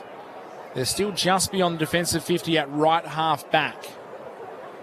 Eventually, Brown just decides to pull the trigger. High kick up the wing. In front, Warner. Strong mark under pressure from Cadman. So the Dockers forced along down the line. They win the ball back. Warner, kick inside the middle of the centre square. Finds Alex Pearce, who's pushed up the ground. How's Jordan Clark wrapping behind him? Decides to give the handball. Clark on the wrong side. Comes back onto his right foot. High ball inside, attacking 50. Darcy in front, had a couple of cracks, couldn't mark. Himmelberg did well from behind. At ground level, the Giants get a clearing kick. Out towards Bedford. Ball bounced on his head. Sarong tapped it towards Brayshaw for the Dockers. Now crashing through is Warner, who is tackled. Attacking side of the centre square for Fremantle. They're down by 13 points. 29-minute mark approaching the second term. Saturday footy on ABC Sport. One down here by Jackson. Not tackled by Clayton Oliver. Got a hand pass out only as far as Green. Met by Brayshaw. Ooh, Green. As he went to ground, actually left the elbow out, and he's got Brayshaw made contact with his head. Oh, dear. Brayshaw slowly up off the deck. That hurt. Always looking for an opportunity, Toby. Yep. I know there's always the talk of the Toby tax, but there was a little bit of extra involved in that. Have a look here on the replay screen here. Green has raised the elbow, put the forearm out, made sure that left forearm... Nothing in it. Nothing in it? Nothing in it. That's an old trick, isn't it? Yep. That's nothing to see here. That's a broad smile from Chris Waterman, who knows all about these sorts of things. Here's Callaghan. He's got it for the Giants, and he kicks towards left half forward. It's seen by Green, who's been involved in everything over the boundary line for a throw-in up against Clark. That's an old tradesman trick, that one, isn't it? Oh, yeah. When you go on the ground, put the arm in a position that, I couldn't help it. Oh, sorry, mate. Stripe paint. I think we've all done it. Ruck battle. On here by Jackson. Clayton Oliver's out after it. He's able to gather. Pops a hand pass short backwards to Whitfield. He put his head over the football, and the contact was front on from Johnson. Not much the Docker could do about it, to be fair, but the free kick's absolutely there. Right in front of the broadcast wing. Closing stages of the second quarter. It's the Giants by 13 points here on ABC Sport. Whitfield wheels around, long inside 50. Warner spoiled by his own teammate. Came down to Ryan for the Dockers. Handball to Brayshaw. Snap around the body outside defensive 50. Himmelberg couldn't take the mark. Went back, tackled, dispossessed. Voss gathers for the Dockers under pressure. Handballs to Jackson. Clean pick up off his toes, the big man. Delays a couple of options, then turns the ball over. Green couldn't take possession though under pressure. And the halftime siren. It's all comers. Lockie Whitfield will get Grace today to keep an eye on that, because Lockie Whitfield is walking from the ground with the physios as the halftime siren goes, and he is not happy. He copped one to the side of the head in that marking contest. It was Sean Darcy. So unlucky not to get a free kick there. Darcy got a little shove from Himmelberg, elbow to the side of Lockie Whitfield's head, and he might be in a bit of trouble, Lockie Whitfield. He'll be taken for a concussion assessment, you imagine, especially after the week the AFL has had. There'll be no playing around with that. But it is half-time at Manuka Oval. We'll get Grace O'Day to keep an eye on that. The Giants, 9-4-58 lead. Fremantle, 7-3-45. That margin out to 13 points after it was 2 points at quarter time.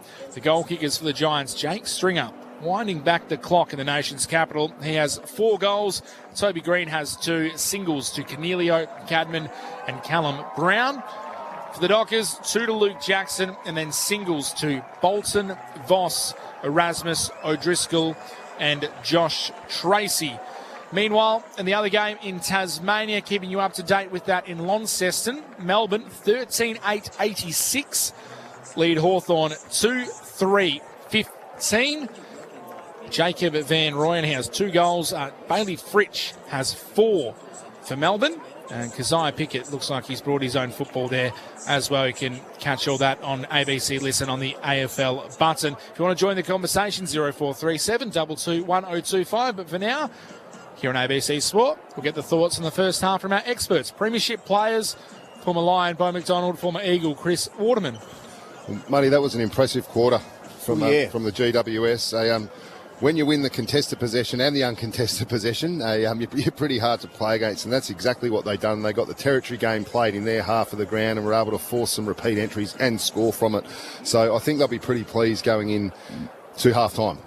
Yeah, and at quarter time they were behind in nearly every metric in the game, and now GWS are in front in all of them, including possessions, which was nearly 40 or 50 more in that quarter to put themselves 20 more possessions up. But everything else is in favour of them. It probably indicative of where the pressure from GWS is right throughout the ground, is that the 3 least possession getters or the 4 least possession getters, if you throw Isaiah Dudley in, are Tracy Voss and Amos, the 3, 2, the 3 key forwards. The pressure from GWS has been immense all over the ground, and their forward pressures not allowing Fremantle to get that. Jordan Clark had 2 possessions that quarter.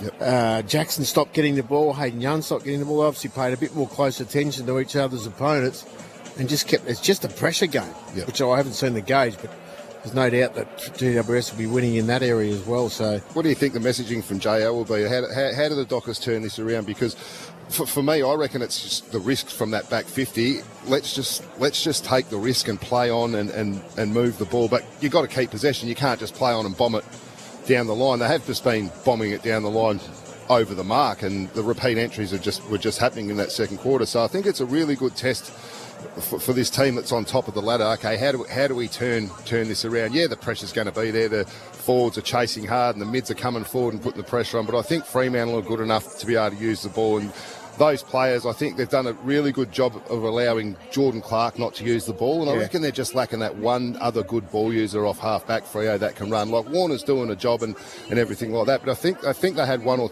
had a two or another one more. They would be able to play that sort of game a lot more. I think at the moment, if you can just go in and shut down Jordan Clark, well, then where does the run come from? Lukey Ryan, he's a great defender, but he's not breaking fitness records and getting handball receives and kicking, and Warner doesn't really do that. He can do that in little bits, but he's not the best at it. But it's those teams that have two or three off that half back that are really hard to manage, and I think they've been able to exploit that in that second quarter, GWS. Oh, absolutely. Exploit it is the one thing that other clubs will be looking at with that quarter of football. This is how you do it.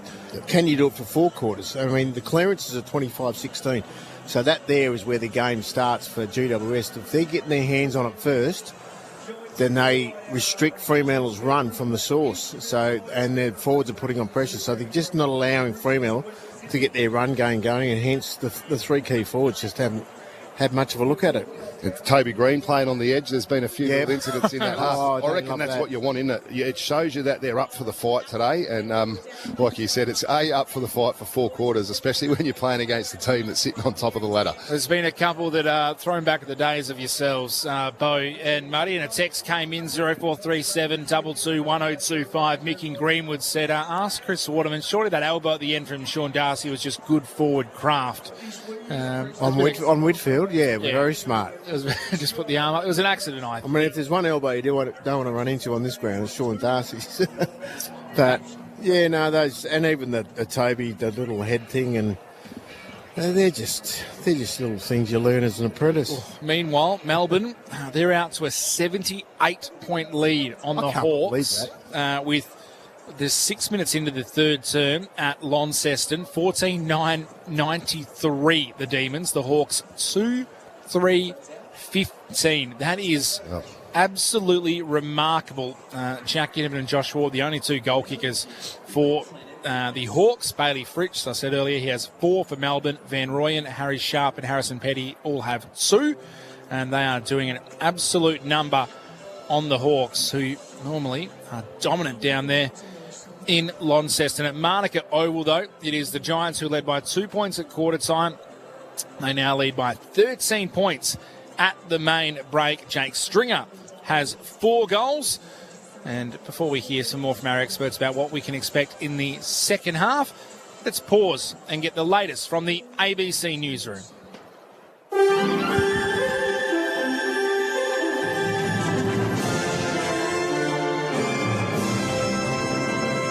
ABC News with Satyam Weinstein. Moscow says Russian forces have captured a key city in eastern Ukraine.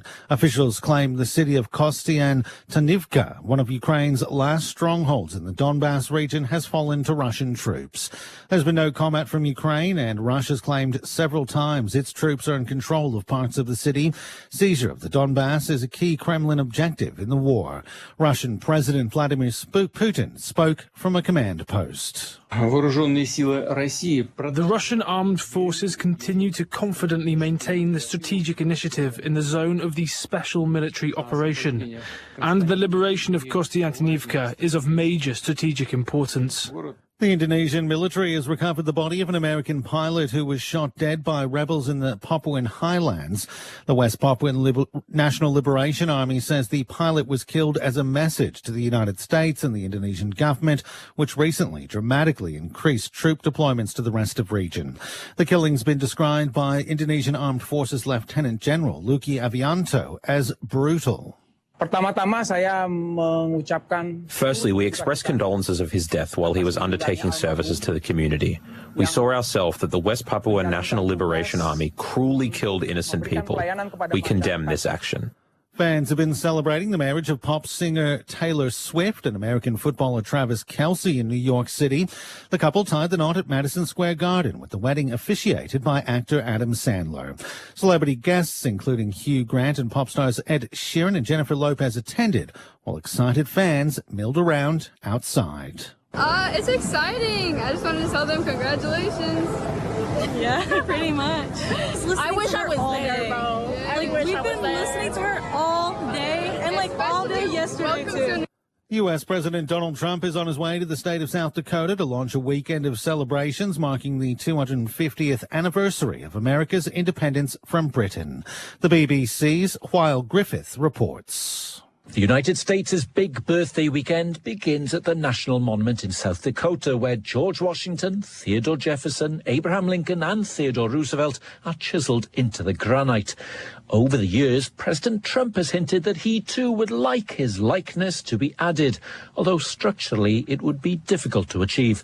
He's due to deliver a speech before returning to Washington for the major 250th celebration event on the Mall, where the president has promised to host the biggest fireworks display ever seen on the planet. A 14-year-old boy will face court charged with murder after the death of a teenager in Melbourne's north. He's the third teen to be charged over the alleged murder of 15-year-old Darwish Mohammed in Craigieburn on Wednesday night.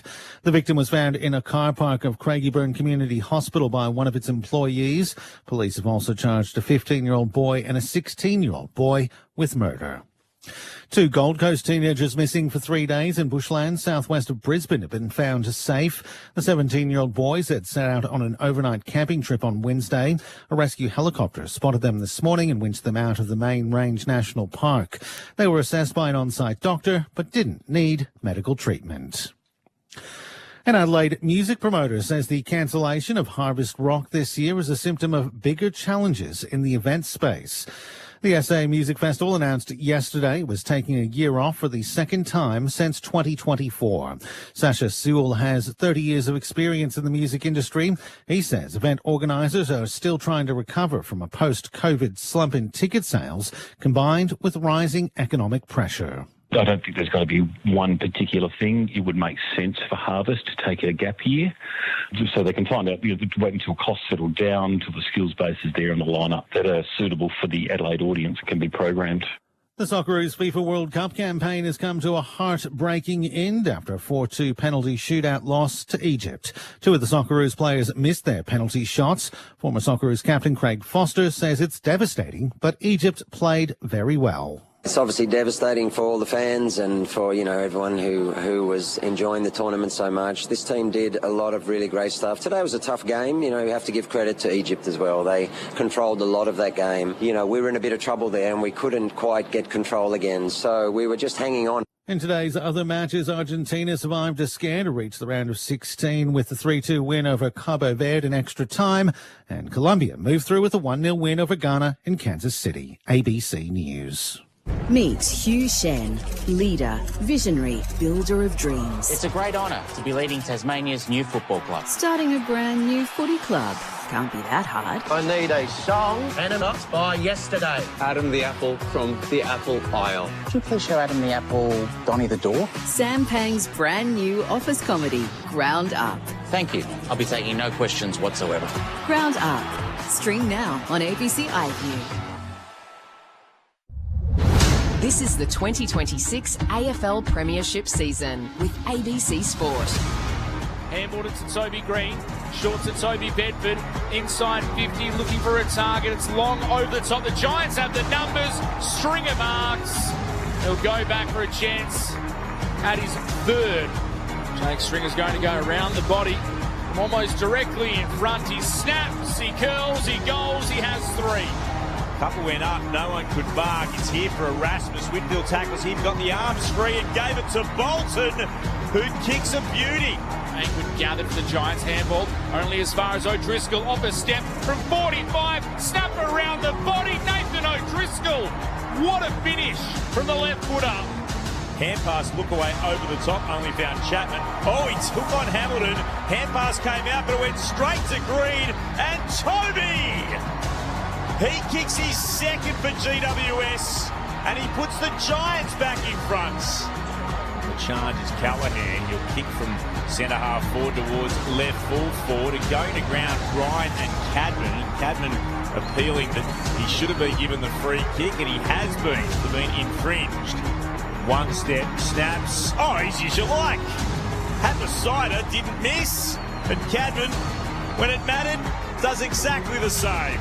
So wrong, but a hurry kick beyond defensive 50. Here's Angwin again, sends it back from whence it came. Over the back, here's Stringer! And Stringer for the Giants has kicked his fourth. He's having a day out in the nation's capital. The AFL on ABC Sport. On radio. ABC Sport Digital Radio. And ABC Listen. Half-time at Manuka Oval. It is the Giants who lead Fremantle 9-4-58 GWS. Fremantle 7-3-45. A 13-point margin at the major break. Great to have your company, Mitch Turner, alongside Clint Wilden for ABC Sport. Bo McDonald and Chris Waterman, premiership players, alongside us as well. It's first the 14th coming into this game, and right now it is the Giants who find themselves in prime position to snap this winning streak of the Dockers, coming in with 14 wins in a row. The Giants with 3 losses after the bye. They might find themselves back on the winners list. Meanwhile, in Launceston, the Demons continue to destroy the Hawks. 17-9, 111 to Hawthorn, 3-3-21, 90-point margin, 15 and a half minutes played in the third term. That, of course, available on ABC Listen. Look for the AFL button if you want to go and catch that coverage. Second half not too far away here. Grace O'Day is on the boundary for us, has been keeping an eye on things. Grace, a knock for Lachie Whitfield late in that quarter. What's the latest? Yeah, so I've just been in touch with the Giants team, and they're undergoing an HIA test for Lachie Whitfield. So I'll keep you across that if we get a result, see if he's getting back on the ground, but still undergoing that HIA currently. So Lachie Whitfield just copped a stray elbow from Sean Darcy right on the stroke of half-time, and you can bet on the back of this week's Four Corners investigation on the ABC, which you can catch on iView. There will be absolutely no chances taken on any head knock at all this week. If you want to catch up, you can catch up on that on ABC iView. It is worth a watch. Clint Wilden is keeping an eye across all of the numbers. What's catching your eye, Clint? Plenty of things, Mitch. Lachie Whitfield, by the way, as you spoke of, 20 disposals for him. Callahan with 17, Iden with 15, Oliver 13, and Ash and Thomas both with 12 for GWS. While for the Dockers, Warner's had it 17 times, Caleb Sarong 15, Brayshaw 14, Shea Bolton 13, and Murphy Reid with 12. Disposals, GWS with 19 more, 195 to 176. They've had 4 more contested possessions, 13 more ground ball gets, just the 1 more marks, 44 to 43. Had 11 more uncontested possessions and 4 more tackles. Intercept possessions just the way of the Dockers. They've had 3 more and they've had 1 more first possession. The clearances to the Giants, 25 to 16. The hitouts, though, to Fremantle, dominating that, 28 to 12. Also worth looking at where the score sources have come from at the moment. Centre bounce, Fremantle 2-1 to 1 goal. So that's a fascinating little look at where that's come from. And also in regards to those hitouts individually, Jackson's had 20 of them. Darcy with 8, Briggs with 9, and Brown, who's been used forward occasionally and back occasionally, with just the 3. Stringer leads the way in terms of goals. He's got 4, but what was a 2-point lead to GWS has become a 13-point lead at half-time. Both teams back out on the ground, warming up. Beautiful conditions in Canberra. Blue skies, a little bit cool, around about 14 degrees or so at the moment. So the Dockers, with all the work in front of them to do, the Giants seeming pretty to break that 3-game losing streak. Chris Waterman, Bo McDonald ahead of this second half here on ABC Sport. What do you want to see from the Fremantle Dockers? And opposed to that, what do the Giants have to continue to do? Yeah, well, I think the first thing for the Dockers will be to clean up the contest and what happens in and out of it. And I think GWS have been a little bit quicker to react from that big circle, not the intense middle circle where the ball is, but they've been a bit quicker to react from there. And Fremantle's starting points in there. They seem to be getting their hands on it there, and then the fumble, and the GWS are able to go from there and then use the ball accordingly. And the second thing for the Dockers is I'll be asking for quicker ball movement with instinct, shift the ball off the back line. Even if we don't get metres forward, let's just get the ball moving really quick, get the other team's head turning the whole time and not getting set ahead of that ball and just being able to turn it over and get repeat entries. Yep, I would like to see Fremantle just use the ball by foot more than handball. Yep. And when they're splitting those at the moment, and you can see GWS, we're just looking at the ground now as a side-on view. You get the ball from the centre and just dump kick it inside 40, 45, you have a shot on goal. So just take those extra couple of handballs out, which they've been doing a fair bit of around the ground, and just go by foot. And we saw early on when Angwin handballed the ball out of a defensive 50 throw and straight to O'Driscoll and goal. So just get the ball on boot and see if we can't, you know what it's like, mate. The old chaos ball comes in and no one knows what's going on. You're more likely to get a goal out of that than trying to be too cute. Grace O'Day with some breaking news down on the boundary, Grace. Yeah, so Lockie Whitfield has failed his HIA test, so he'll take no further part in the game. So Lockie Whitfield got a knock right on the stroke of half-time. And by the way he was shaking his head when the physios came out, I think he knew after a stumble or two that he was in big trouble. So no Lockie Whitfield for the second half. He's been pretty good in the first half so far. 20 disposals, 242 metres gained. As you said, Money, more than anyone on the ground. That's a big loss. Well, it's a big elbow too that he ran into, the biggest on the ground. So, yeah, that could be pivotal in this game, the way things pan out. They've just got to get young Hamilton, Delana, O and Stone into the game, the bottom four, and maybe young Oliver. Maybe one of them goes to half-back and see if they can get some runoff. So it is the Giants by 13 points at half-time here at Manuka Oval. The Dockers looking for win number 15. The Giants looking to get back on the winners list and keep their season alive. Saturday footy on ABC Sport. Clint Wheeldon to get us underway in the second half. Ball thrown up to get the third term started. Both rucks are more interested in each other, and Jackson has given away a free kick for crossing the centre line. So Briggs will take it, and he will thump this long towards full forward at the back. Well read by Clark. Got him behind where the pack had started to build. Took the mark on his chest. So Clark will move it short again to Young. Just repeating the news from Grace O'Day downstairs. Lockie Whitfield ruled out of the match with concussion, failing the HIA test. Because with it through Warner. Left back pocket. Kicks long towards the broadcast wing. Taylor got hands to it. Tracy won it to ground. Ash picked it up. Giants away through Oliver. After sharing it with Taylor, Oliver has kicked high inside the right forward pocket. The punch came from Warner at the back. Bounces the way of Chapman. It's held to him by Cornelio. Umpire says we'll ball it up, no prior. Giants chant you can hear in the background here at Manuka. Briggs rises, got it to Green. Smothered by Clark. Ball hit the deck. Green goes in again. He's been busy. The Giants captain is over the top of the footy. Again, umpire says we'll ball it up deep inside GWS's forward 50. They remain up by 13 points. They've kicked the first goal of each quarter through Jake Stringer so far this match. But Young on this occasion, the Dockers, clears the ball. Tracy diving, couldn't take the mark. Taylor crashes back on top of him at ground level. Josh Tracy has 3 disposals, 1 goal today. He's won the free kick to Oliver, the second man in, a little overzealous. Caught him high.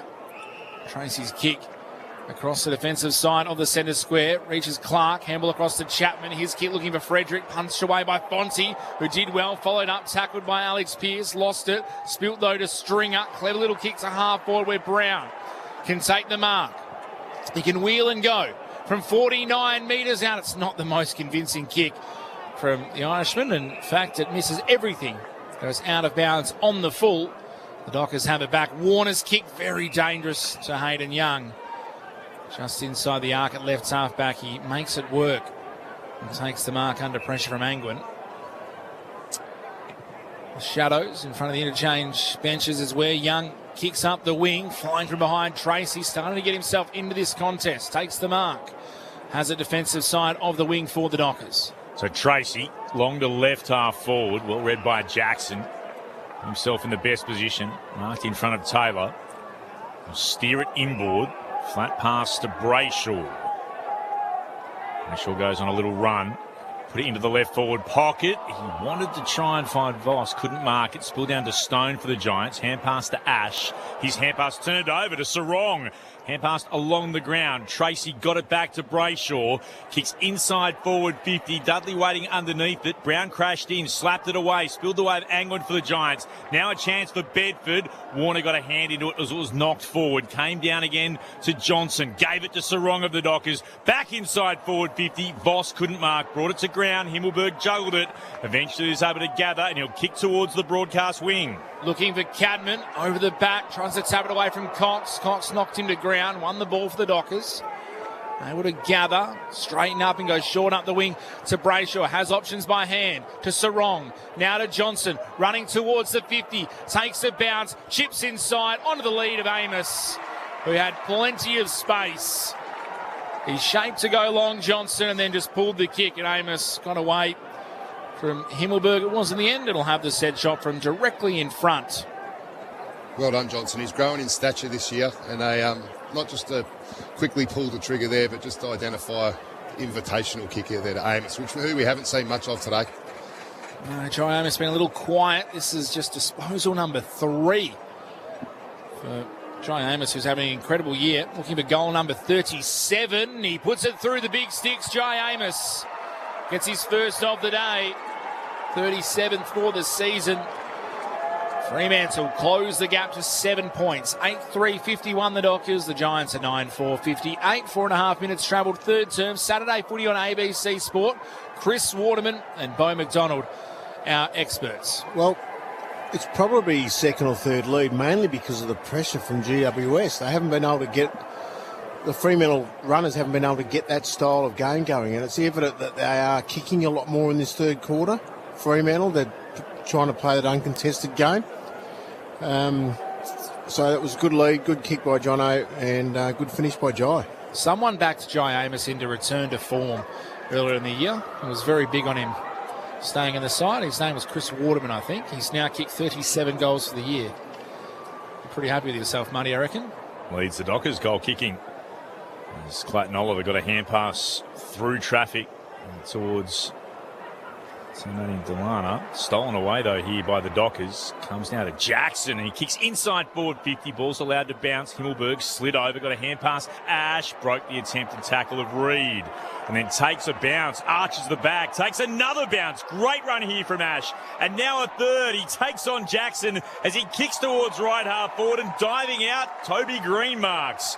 Ash continued his run. He wanted the ball back. That's ignored by Green. Instead, he'll go deeper towards the right forward pocket. Ball's allowed to bounce. It goes past Stringer and across the boundary line for a throw-in. Now 20 out from the Giants' attacking goal, heading to the Cathedral end in this, the third term. What a great run from Lockie Ash. So just seeing some vision of Lockie Whitfield take his seat on the interchange bench. He's done for the day with concussion.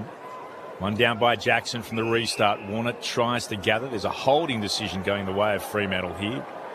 Come back to be taken by Ryan. He'll have it at left full back. The Giants' lead is 7 points, 7 minutes into the third term. This is Saturday footy on ABC Sport. Ryan kicks a bit of a wobbler outside defensive 50. In the end, it works pretty well because Voss is able to get in front of Himmelberg and take the mark.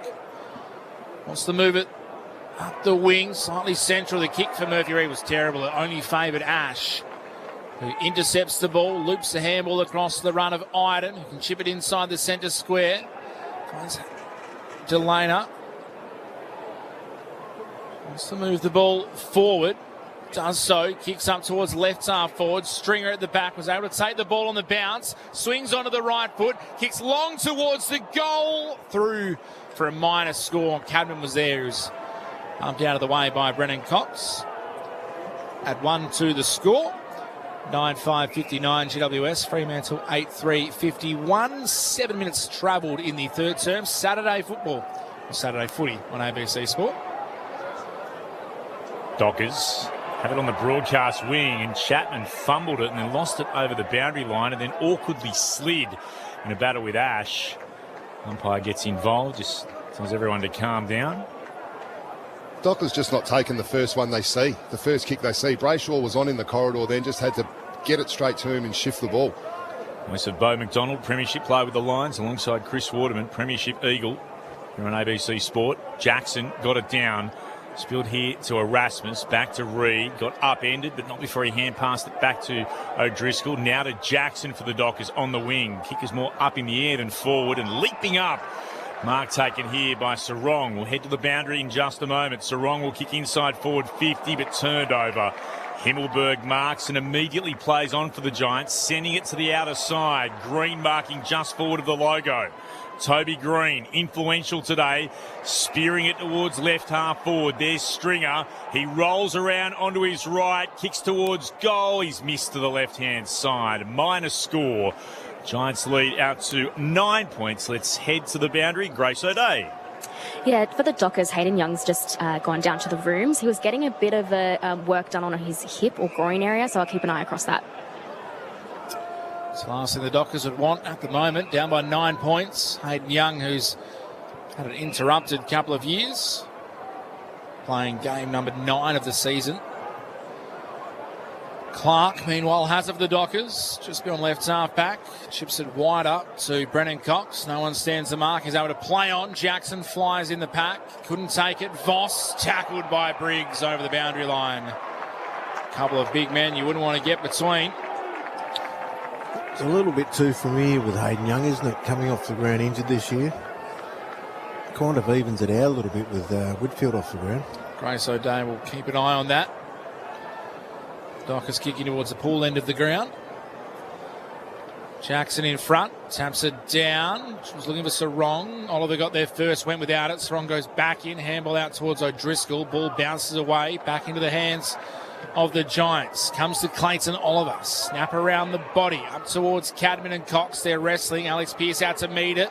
Did well, was strong, stood up in the tackle. The Dockers now can work it out through hands, and Cox can go defensively back inside their own defensive area to Judd McVie, who takes the mark and now takes a couple of casual bounces. He runs through the middle of his defensive 50 and goes wide to Luke Ryan. Meanwhile, in Launceston, 78-point margin, the way of the Demons. Late stages of the third term. The Dockers kick to a contest out of defensive 50, knocked away from Murphy Reid. He goes back in, is tackled. The ball up will come in between wing and half forward. For the Giants, they still lead the Dockers by 9 points. 10.5 minutes played in the third term. Big slap came down from Brown, but it was Sarong to hand pass it forward to Frederick on the burst. Sweeping hand pass forward again. Switkowski out again to Erasmus, and Erasmus heads towards left half forward where Boss marks. 55 from goal. Josh Tracy stands in the goal square. Moss glances out to his right. He's going to look for an option. He'll wheel onto the right. He'll kick long towards goal. He'll miss. To the left-hand side. A minus score. That margin goes back to 8 points. GWS 9-6. The Dockers are 8-4. 12 gone in the third. The Suns, the Pies coming up after this. No late changes in that game. Melbourne up by 78 in Tasmania as three-quarter time approaches. The Giants very patient as they move this ball around their defensive area. Iden inside defensive 50 to Oliver. Iden wraps around for the handball. Runs his measure now, kicks beyond defensive 50. Big fly at the back came from Bedford. He went up very early. He arrived for a meeting on Saturday, on Tuesday just then. There's no one else there. Free kick to Erasmus. Handball across to Jordan Clark for the Dockers. Inside 50, Bolton and Tracy both flew. Neither could mark. Clayton Oliver at ground level. One up for GWS.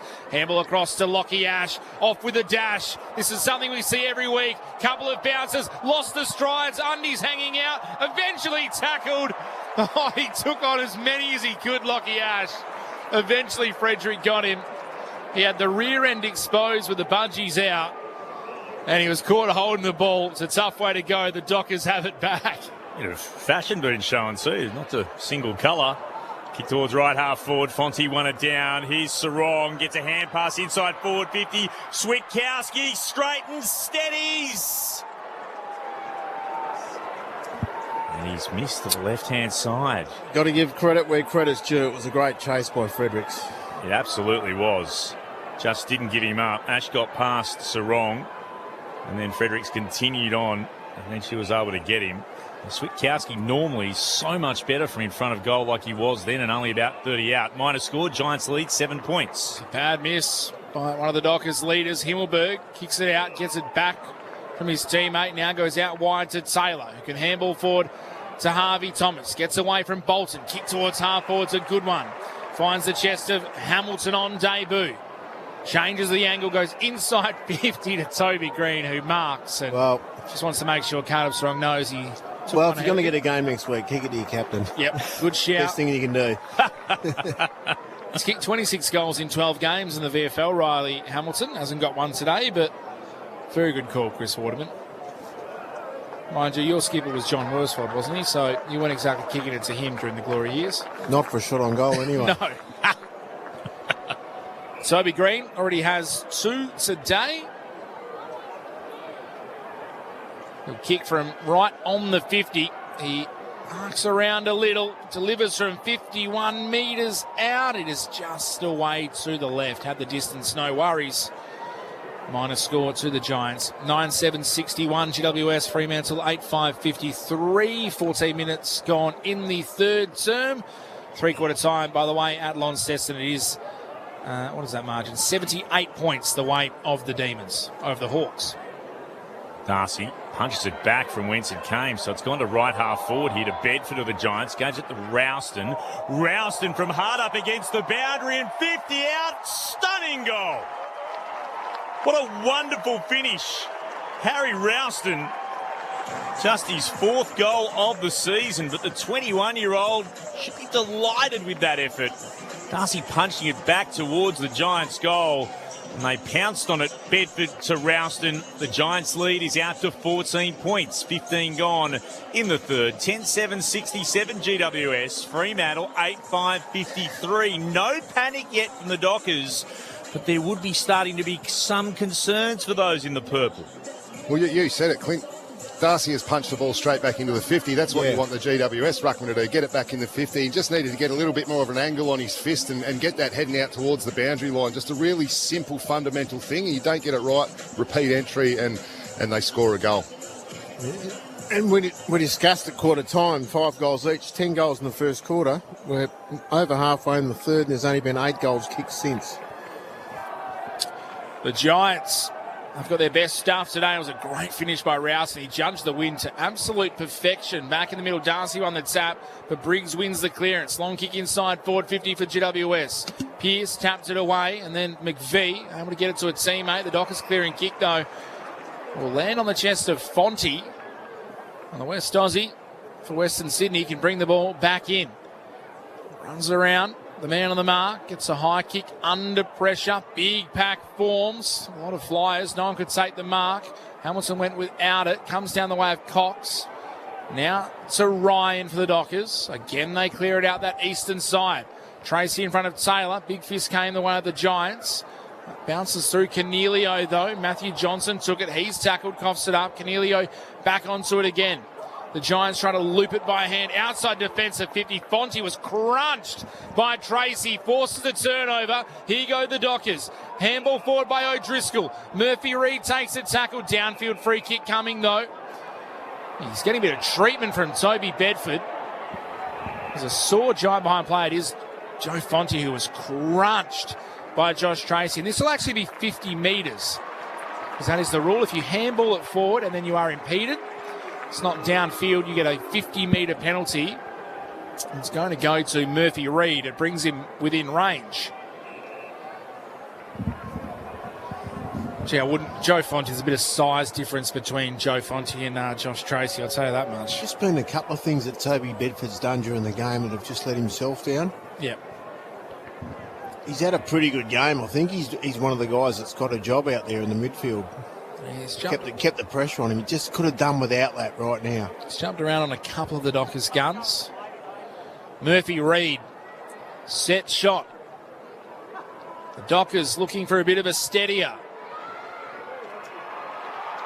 He's all class, Murphy Reid.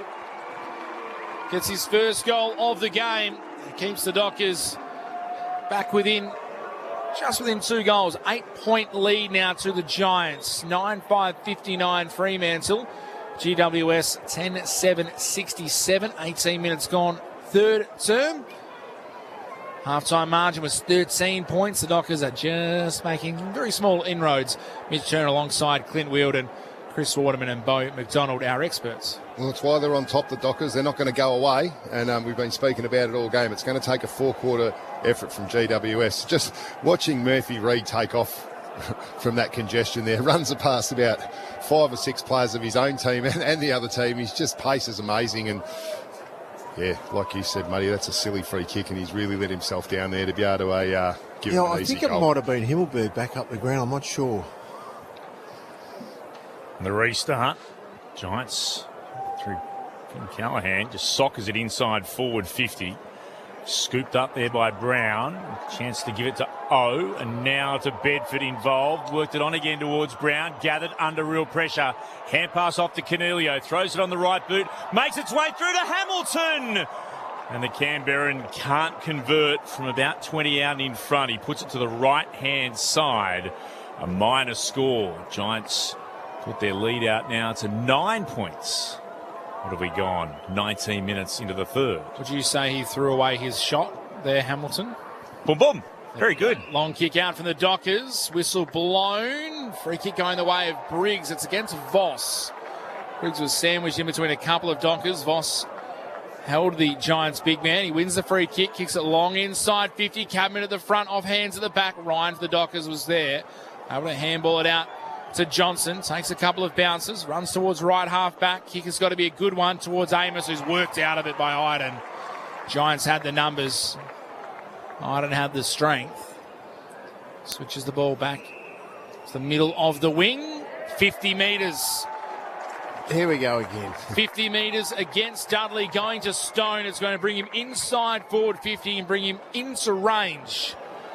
We just saw it there, Johnson coming out of the back 50. He looks up and he sees a 3-on-1 and he goes to it anyway. That's where they've got to be able to shift the ball or get another handball and keep possession. And on the flip side, the GWS have done that much better out of their back half. Your favourite rule again, Clint? I've got no idea what he did wrong then. I've been consistent on this. I really don't like this rule, and I don't like the penalty. I can sort of cop the rule, but the penalty is ridiculous. Dudley's 50-metre penalty brings Connor Stone within range from 45 metres out. Ice cool. Stone cold finish for the Giants. 11-8-74. They lead the Dockers 9-5-59. 21 minutes played in the third term. Saturday footy on ABC Sport Live from Monica Oval. Chris Waterman and Bo McDonald shaking their head at the 50-metre penalty. So Iden went back in. What's he done that's wrong? terrible. What's he done wrong there? He's trying to do the right thing, Dudley. He's coming from the side. He's basically stood. That's ridiculous. But the umpire has said you've stood corridor side, which is what they're trying to stop players doing. That's the point of the stand rule, is they want players to be able to wheel into the corridor. I get that, but he's come in from the middle on the He's angle. trying not to move and do the right thing. So it's a harsh penalty. Well, that's okay. That's footy. I just think sometimes we expect way too much of the players under those circumstances. Here's Oliver. Clayton Oliver kicks deep towards full forward at the back. Stringer still goes to try to gather up against Pearce. Brennan Cox goes to lend his skipper a hand and walks it across the behind line for a rushed behind. That lead for the Giants goes out now to 16 points. 11-9 plays 9-5. 22 minutes gone. And this is the third term. Giants dominating at the moment. Kick for the Dockers, long beyond defensive 50. Jackson couldn't mark it, spilled down to Voss. Got it to O'Driscoll, kicked around the body. Tracy couldn't mark, spills to ground. Chasing it, Switkowski up against Himmelberg. Himmelberg tapped it in the direction of Thomas, but Voss was able to emerge with it, surrounded by Giants. Worked it on to Switkowski, shares it with Frederick. Switkowski run down. He got taken by the debutant Jack O on debut, wrapped up Switkowski, and he wins the free kick in the back right pocket for the GWS Giants. Shai Bolton hasn't had a touch this quarter. The 19-year-old will go beyond defensive 50 to a pack. Brown rose, couldn't mark. O'Driscoll at the drop, gives it back to Brennan Cox on the broadcast wing. Oh, Cox retreats to Ryan, lost it in the sun, dropped the mark, allows Toby Green to gather, who breaks the tackle, kicks inside 50 onto the chest of Stringer. How's the composure? Fight through the tackle. Just lost it in the sun, I think, Luke Ryan, and drop the easiest of marks. It is a terrible angle, that sun that comes in at this time of day. Jake Stringer staring into it as he walks back to the top of his mark. It'll be nice and backlit as he comes in for goal number 5. It's just been the GWS's relentless pressure around the ball. Jake Stringer looking for a handful. Set shot on the way. Stringer has 5. The package on full show at Monica. And the Giants extend the margin out to 22 points. Late stages of this third term, they are on track to end Fremantle's winning run. Bo McDonald, Chris Waterman. Yeah, well, they certainly are. It's a Fremantle's ball movement once again there. Turnover across half-back. Toby Green just showed great composure. Lukey Ryan nearly had him, and he just almost had to get out of his jumper to free himself from the tackle, but he did, and then they lowered the eyes and seen Stringer coming at the foot. And they've done that well today. They've looked up and they've assessed whether, okay, do we go in and take the territory, or have I got someone coming at my foot? Well, they've got more of the ball this quarter, Fremantle. But they just, the GWS's pressure's been relentless, as I've said a couple of times. The restart down to Briggs. Gets the clearance immediately for GWS. They're back inside forward 50 once more. Brown got a hand to it. Couldn't gather though. Eventually Judd McVie is able to get a kick away into the middle of the ground where Clayton Oliver marks up against Shea Bolton. Shea has been quiet in this term, as Bo told us a moment ago. Short pass goes to Angwin. Plays on by hand to Ash. He'll kick deep towards full forward. They all fly. Cadman had 2 bites at it. Has been paid the mark. Gets a big pat on the back and on the chest and a ruffle of the head from his captain in Toby Green. He's pretty much right in front. Will put boots of ball from no more than 15 out. Well done by Briggs. That's another forward entry from a centre bounce. And this quarter, 6 times first possession has gone to GWS and none for the Fremantle Dockers. And when you're winning that centre bounce and getting the territory game, you're hard to stop. He's got a high reach, this kid, hasn't he, Cadman?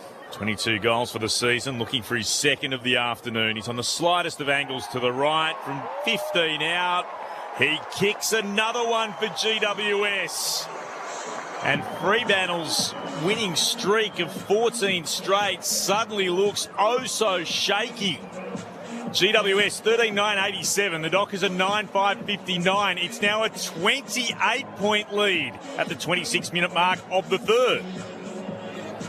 Look, I know it sounds funny, but I reckon if I was JL, this is what I want to see now. We're away, we're down. Just thinking the same thing. And can we, let's see what the character of the group's like when the pressure's on. This game looks over, but I can tell you it's not. Yep. We saw what GWS have done to a Brisbane team and cleaned them up. So this will be a very interesting three-quarter time huddle for Fremantle. See what the coach can move around here, or just say, right, boys, we haven't been in this position all year. You need to prove to us you can pull us out. Ball back in the middle. Bolton onto it for the Dockers. Big stiff arm. Don't argue on Briggs. Sends him to ground. Goes short to Brayshaw. Gives it back to Bolton. He's trying to get something going. Held up by Oliver on the wing. Goes dangerously back inside the middle of the ground. Clark spilt the mark and the umpire bailed him out. Instead he chopped his arms. Can send the Dockers inside 50 now. Big pack forms. Fist from the front was Taylor. Comes down the arms of a teammate who's tackled off it by O'Driscoll. Stacks on in the Fremantle forward line. Ball to be tossed up. 27 minutes gone in this third term. The Giants get the last 3 goals of the game. Ball tossed up. Darcy taps it towards Dudley, who runs into the umpire as he's tackled by a Stone. He was looking to get towards the boundary and snapped the footy. The umpire couldn't get out of the way in time. Ball's going to be tossed up again. The umpire backing out a bit quicker on this occasion. Dudley tackled. Coming through now, Voss. He's taken the ground. Ball up to come. Still in the right forward pocket. The Giants lead the Dockers by 28 points in the third term. Thrown up into the air. One down by the Giants. It came to Thomas. Oh, kick was smothered. Switkowski out after it. Rising Taylor. Got a hand pass straight into traffic. Back to Thomas. He's tackled by Jackson. Ball up at the top of the Fremantle Dockers goal square. They need a goal, you would think, just before three-quarter time. Can they get one? Briggs palmed it down. Oh, Voss might have been taken high. The non-controlling umpire was the umpire who called it first. So at right full forward, Paddy Voss. They'll be cheering this one on in Fremantle. He's got one today. 45-degree angle out to the right, but from no real distance. You'd like to see the replay on that one.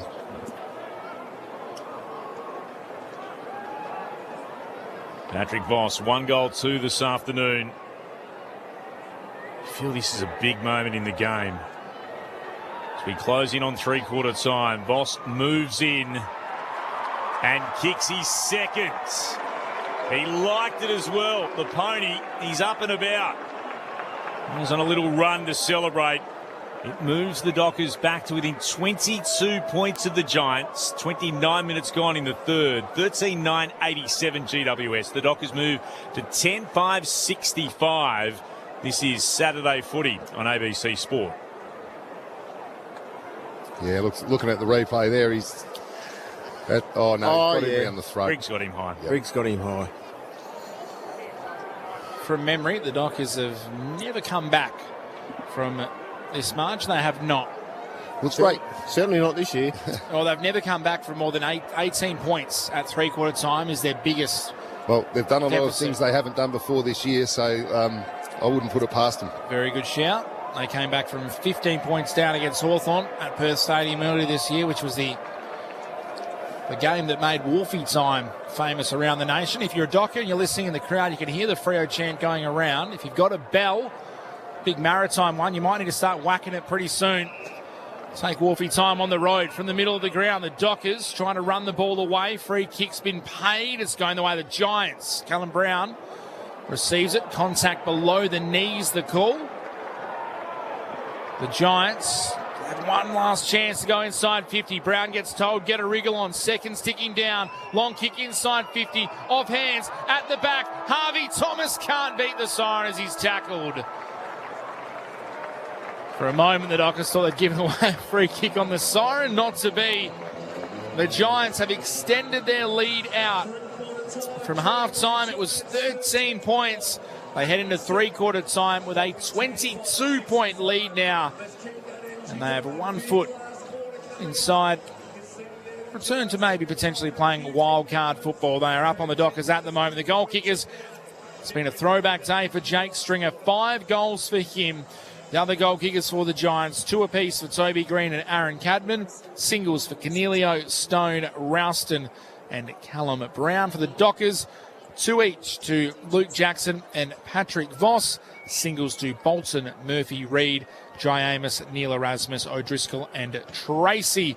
In the other game, down in Launceston, 12 minutes into the final term, the Hawks have kicked back a little bit in this final quarter. 17-11, 113 Melbourne to Hawthorn, 10-5, 65, 48-point margin down in Launceston. Of course, available on the ABC AFL button on ABC. Listen, if you want to listen to that game, if you want to get involved here, 0437 22 1025. The thoughts of our experts coming up from Monaco Oval in just a moment.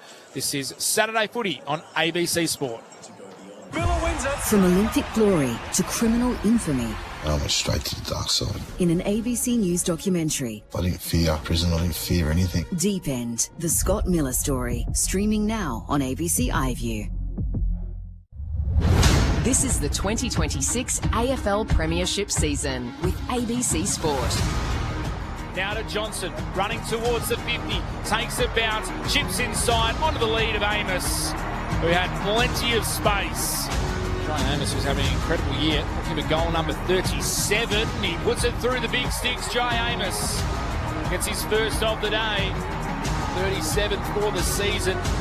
Darcy punched it back from whence it came, so it's gone to right half forward here to Bedford of the Giants. Goes to Rouston. Rouston from hard up against the boundary and 50 out. Stunning goal. What a wonderful finish. Harry Rouston. Bonte was crushed by Tracy, forces the turnover. Here go the Dockers. Handball forward by O'Driscoll. Murphy Reid takes a tackle. Downfield free kick coming though. This will actually be 50 metres. Dockers looking for a bit of a steadier. He's all class, Murphy Reid. It's his first goal of the game. Dudley's 50-metre penalty brings Connor Stone within range from 45 metres out. Ice cool. Stone cold finish. Oh, Cox retreats to Ryan, lost it in the sun, dropped the mark, allows Toby Green to gather, who breaks the tackle, kicks inside 50 onto the chest of Stringer. Set shot on the way. Stringer has 5.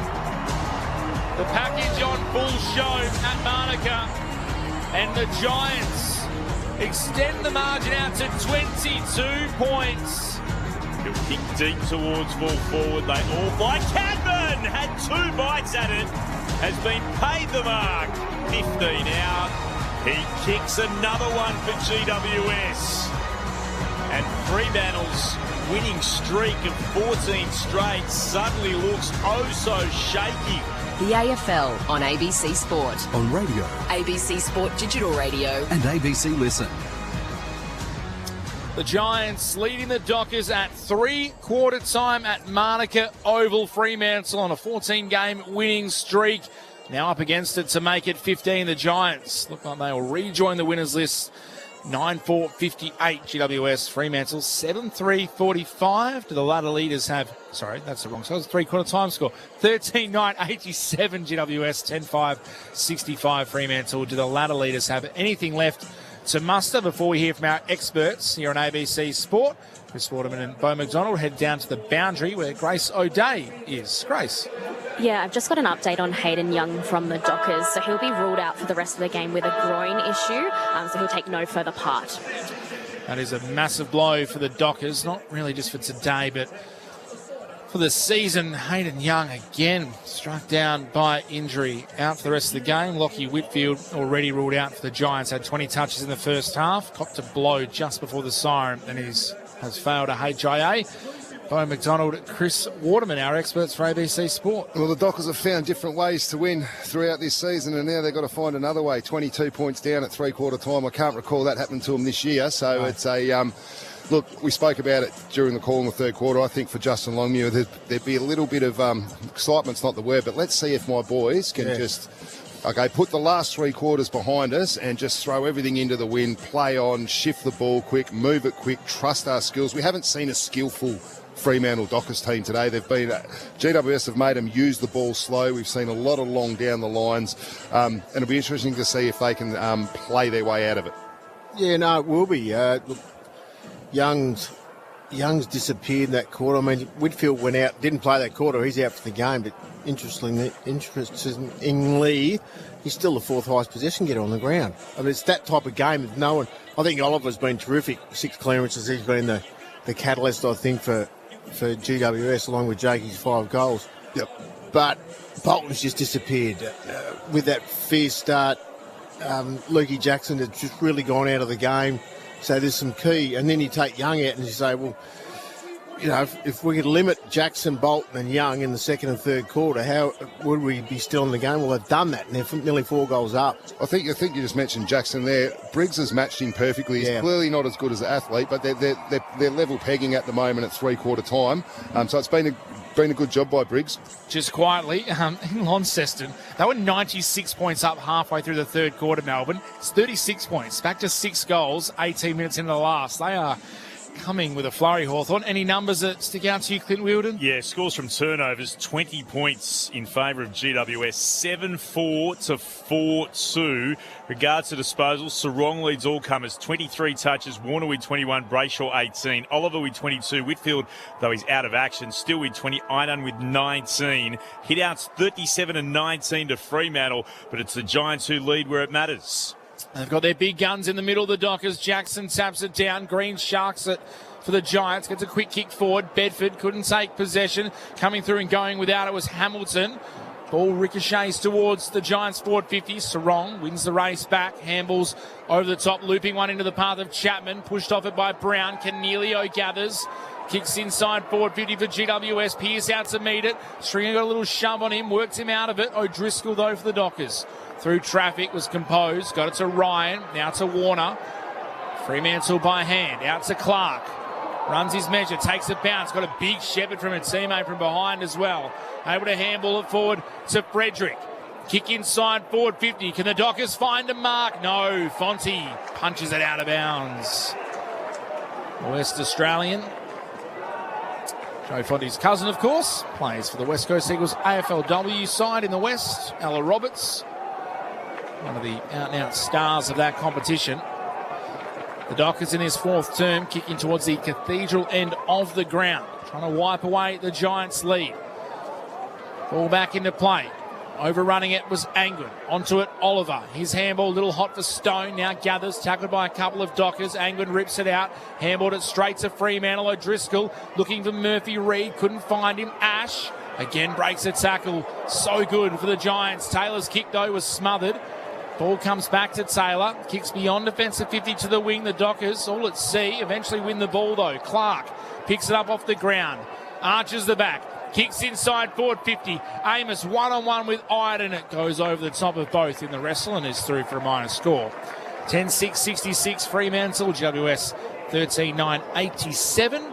We've played 2 minutes in this final term. Saturday footy on ABC Sport. Mitch Turner alongside Clint Wilden. It'll be one of the results of the season. The Giants can get this done as they share it around through Callaghan and Fonte. Kicking towards the logo outer side of the ground. No mark taken. Bedford tried to tap it to his own advantage. Coming the other way, Cadman helped him out. Good hand pass to Bedford too. Hard up against the boundary, right half forward. He kicks inside forward 50. Pearce, front position, has been paid the mark. He's on stringer at the moment. And the Dockers captain stood tall. What have they got now, the Dockers? They move it to Clark, who marks and plays on by foot to O'Driscoll, marking in the shadows at right half back.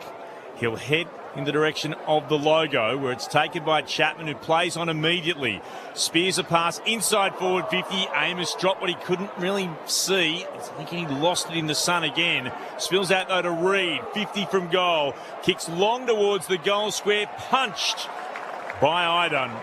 Through for a rush behind. Took the safety first option. Another minor score for the Dockers. They moved to be 10-7-67. The Giants 13-9-87. We've gone 3 and a bit minutes in the last. Go to halfback there, and that's what you want. That's what Jay will want to see. O'Driscoll pulling the trigger, risky kick into the corridor. Real risky kick from the Giants as well, looking for Briggs. Jackson was able to punch it away. They managed to get back onto it though, looping a handball to Toby Green. He shakes another tackle. He's been great today, Toby. Chips wide to Cadman, long way from home. Has a runner going forward in Thomas, able to take the mark. It's held up by Ryan. Thomas, disposal 14 coming up for him. Wheels onto the left boot, sends it deep inside the attacking 50 in front. Warner for the Dockers. Able to take the intercept mark just 5 metres out from his own behind line. Tried to muster some troops to one side of the ground in the end. Kicks to a one-on-one. Amos wrestling with Himmelberg. Himmelberg wins out. Takes the mark for the Giants. Attacking side of the eastern wing. The Giants by 20 points. 4 minutes played in the final term. Certainly the sun causing problems for players and spectators, shielding their eyes from it as again the Giants go inside forward 50. And Brennan Cox with a defensive mark. Left back pocket. Shares it with Ryan. Takes a bounce. Heads towards the right back pocket and then kicks towards right half back. Taylor worked his opponent out from underneath the football and went and gathered it and shoved off Switkowski. Hands it to Oliver. Reid got him. Oliver was able to get a hand pass away though through traffic. Came out again for the Giants. They work it forward. Comes to Green towards left half forward. His kick goes and it's marked there by Brown. 1 goal today. Brown too far out to score himself. Kicked into the left forward pocket. Bedford underneath it. Couldn't mark. Trying to work his way forward. Hamilton held to him by Alex Pearce. Ball up the call. Deep inside GWS's forward 50. 20 points the margin. Midway through this final term. Brayshaw took it away and got it to Warner. And Warner with his blue boots will head towards the logo commentary wing. Voss takes the mark, handball to Switkowski. He's been a bit fumbly today. Lost possession, under pressure now from the Giants. Goes back in though, Switkowski picks it up. Handball across to the centre circle where Johnson has it. Thought about kicking instead of handballs forward to Murphy Reid. He's under pressure, coughs it up to Ash. Back to Callahan. Now to Iden. The Giants can clear again. He's kicked beyond defensive 50. Wasn't perfect for Thomas. Was able to gather though. Handballs to Callahan, who continued his run. Takes a bounce. And a second. Murphy Reid closing. Callahan drops it. Reid gathers. Gives a little fend off. Then a quick little kick to Sarong. Then to Brayshaw. He coughs it up. Ball on the eastern wing. Harvey Thomas ends up with it. Goes all the way back to Himmelberg, who slices a kick across the defensive side of the centre square. Able to find Ash. We can find Angwin. Ash continues his run. Angwin chips it over the top. Ash gathers on the bounce, runs, takes his own bounce, kicks inside 50. Stringer couldn't get the floating ball. Cox got a hand in there. Stringer follows up. Handball to Cornelio, 25 metres out from the Giants' goal. Players crash all over it. It was Hamilton, I think, at the bottom of it all. Both teams have lost composure here, and they're just trying to bite off more than they can chew. Ball up to come. The Giants still lead by 20 points inside their attacking 50. Jackson tapped it down to Pearce, the Dockers, who just coughs the handball up to no one. Straight to the Giants. There was no teammate in sight. Oliver gathers, kicks inside 50. Cadman, huge fly. Can't mark. Thomas, snap. Hits the post. 21-point margin the way of the Giants now. 7 minutes played, by the way, in Launceston. 30-point margin now the way of the Demons. They were up by 96 points halfway through the third term over the Hawks. We'll keep you up to date with that 25 minutes into the final term there. Dockers, their consecutive run under serious threat into the middle of the ground. The kick goes. It comes though to Taylor off the hands of Tracy. Taylor for the Giants back towards his attacking 50. Johnson couldn't mark. Stringer hit it at pace. Broke the Chapman tackle.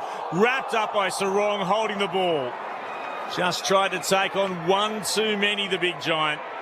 Has 5 goals today. Couldn't add to it with that. The Dockers immediately away with Flair to the outer side. Here's Dudley. Kicks inside attacking 50. One to ground by Amos. Tried to scoop it up. Couldn't first time. Onto it, Idun did really well. Got it off to Fonte. Arches the back to get away from O'Driscoll. Hands it off to a fellow Giant in Himmelberg. From right half back, he'll kick to the outer wing. It was precise. He hit Thomas, who just got behind Sarong. Hand pass forward to Callahan. Callahan will go towards full forward. He wants Stringer. Not quite. He's able to gather again, and he kicks his 5th. Jake Stringer, his 6th goal. 6 goals to Jake Stringer. Wow. They went racing away down the outer side, and the Giants, that might almost be enough with their lead out now to 27 points at the 9-minute mark of the last. 14-10-94 to Fremantle, 10-7-67.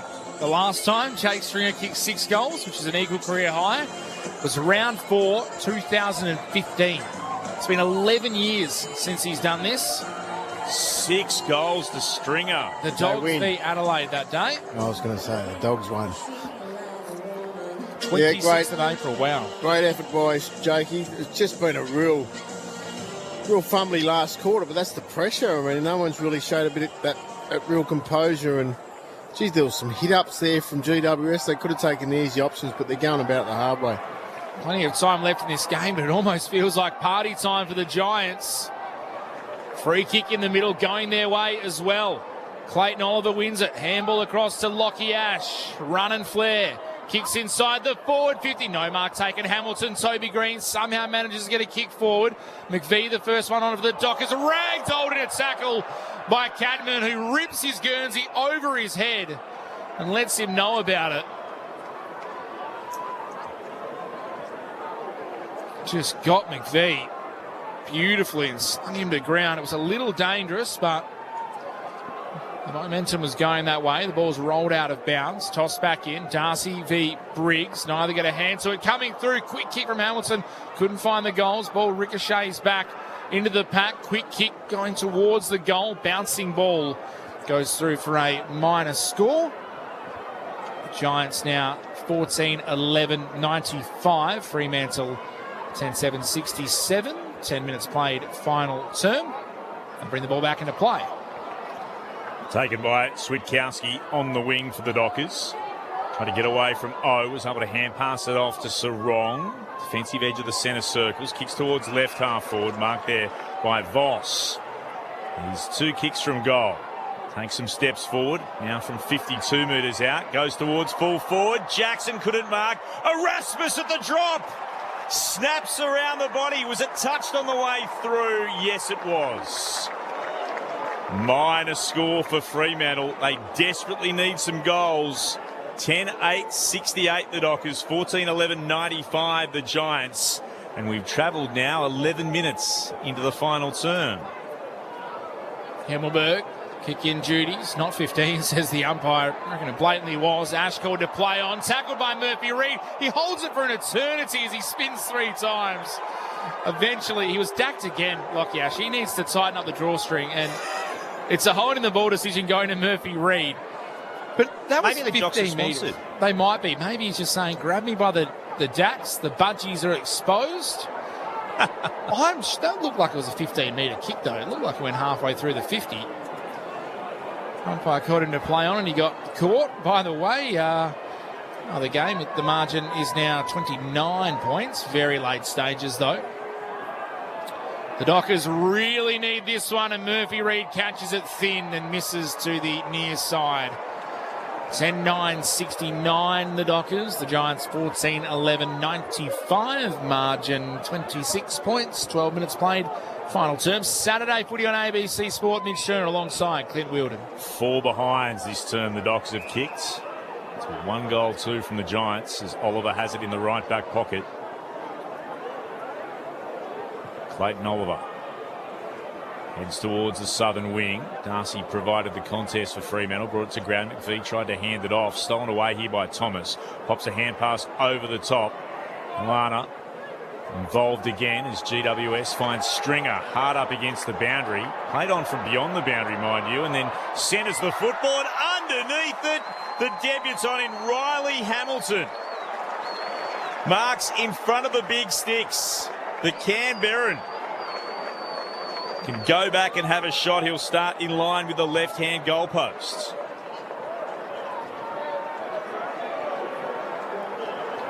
Geez, he found himself with an uncontested mark inside 50 there. A lot of talking going on between the Fremantle defenders, but the big fella running the rat's tail, let's see if he can put it through the middle. Number 43 on his back. Hamilton misses. That's twice he's thrown away his shot. Apologies, Mitch. 14-12-96 to Fremantle, 10-9-69. It's back to a 27-point lead, 13 and a bit gone in the last. He was under that ball for a long time, Hamilton. It was up there for an eternity. Fremantle bring the ball back up the middle of the ground. Tracy flies, can't mark, and then becomes just a battering ram, knocking players away. Callaghan tries to soccer it forward. Tracy tackled without it. Free kick coming back. It's going the way of Josh Tracy. Has the ball at centre half back. Handball across to Andrew Brayshaw. Runs his measure, kicks up the wing. Erasmus takes the mark. Certainly running out of time, the Dockers. 14 minutes in this final term. They'd want to get a wriggle on. Erasmus kicks the ball inside forward 50. Jackson flies, can't mark at ground level. Fonte ends up with it. Ball's knocked out of his hands. Comes to Callaghan. Out of Bedford. Across to the run of O. He kicks the wing. Toby Green takes the mark. Disposal 22 as he handballs it across to Rouston. Back to Toby Green. Composed. Goes back to Rouston. Short kick.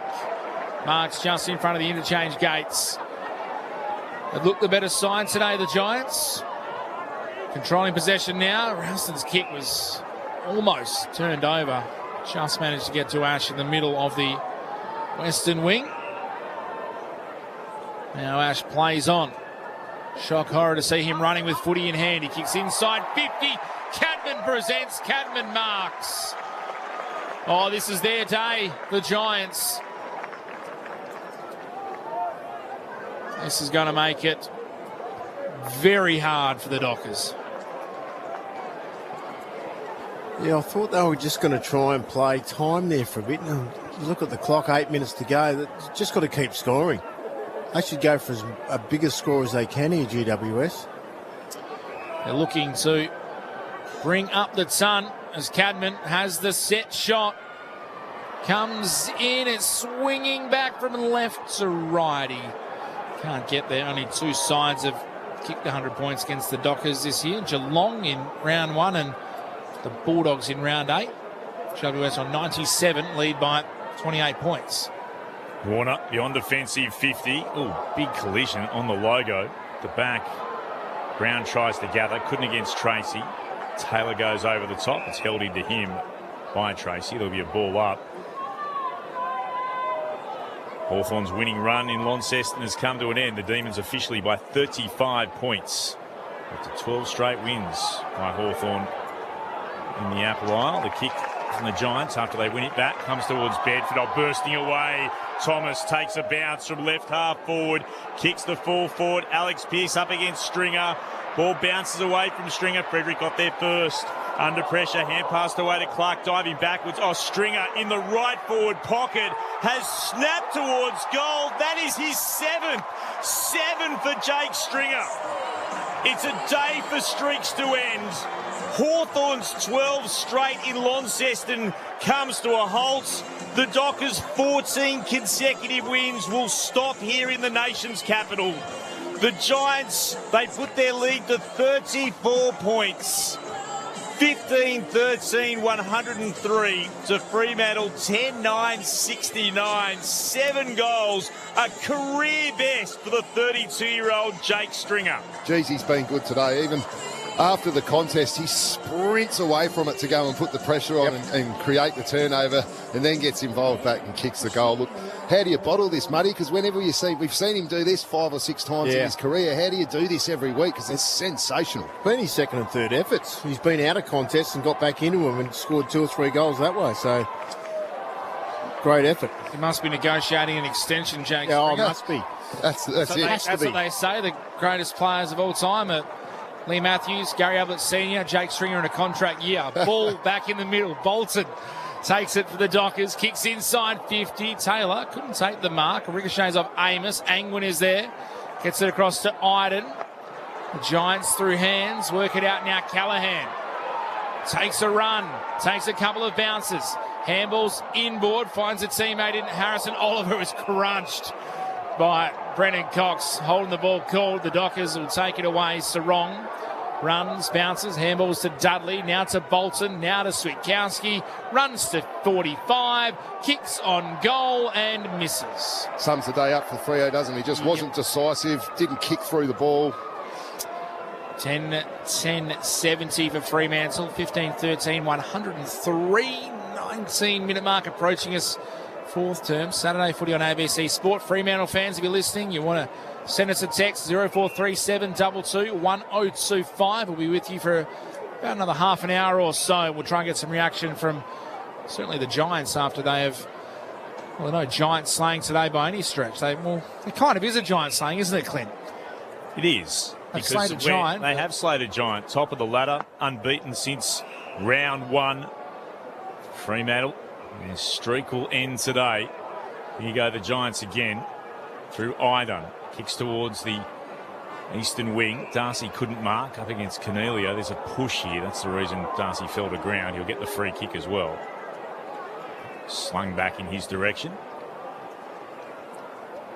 The bearded Sean Darcy back in the team for a second week. He'll kick into the left forward pocket. Out his Voss. Punch came at the back from Himmelberg. Thrown on the boot by the Dockers. Just sizzled a kick forward, but again, no one was there to mark from the Sarong kick. Comes out to the side again. And work his way out of trouble as Ash. Back towards the eastern wing. Darcy brought it to ground for the Dockers. O'Driscoll crashed into his own player, allowed Ralston to gather. He's Green again. He's been everywhere today. Kicks up towards right half forward. He wanted Delana. Instead, the free kick is going to go to Warner. Hard up against the boundary in front of the Tom Green fan club pavilion.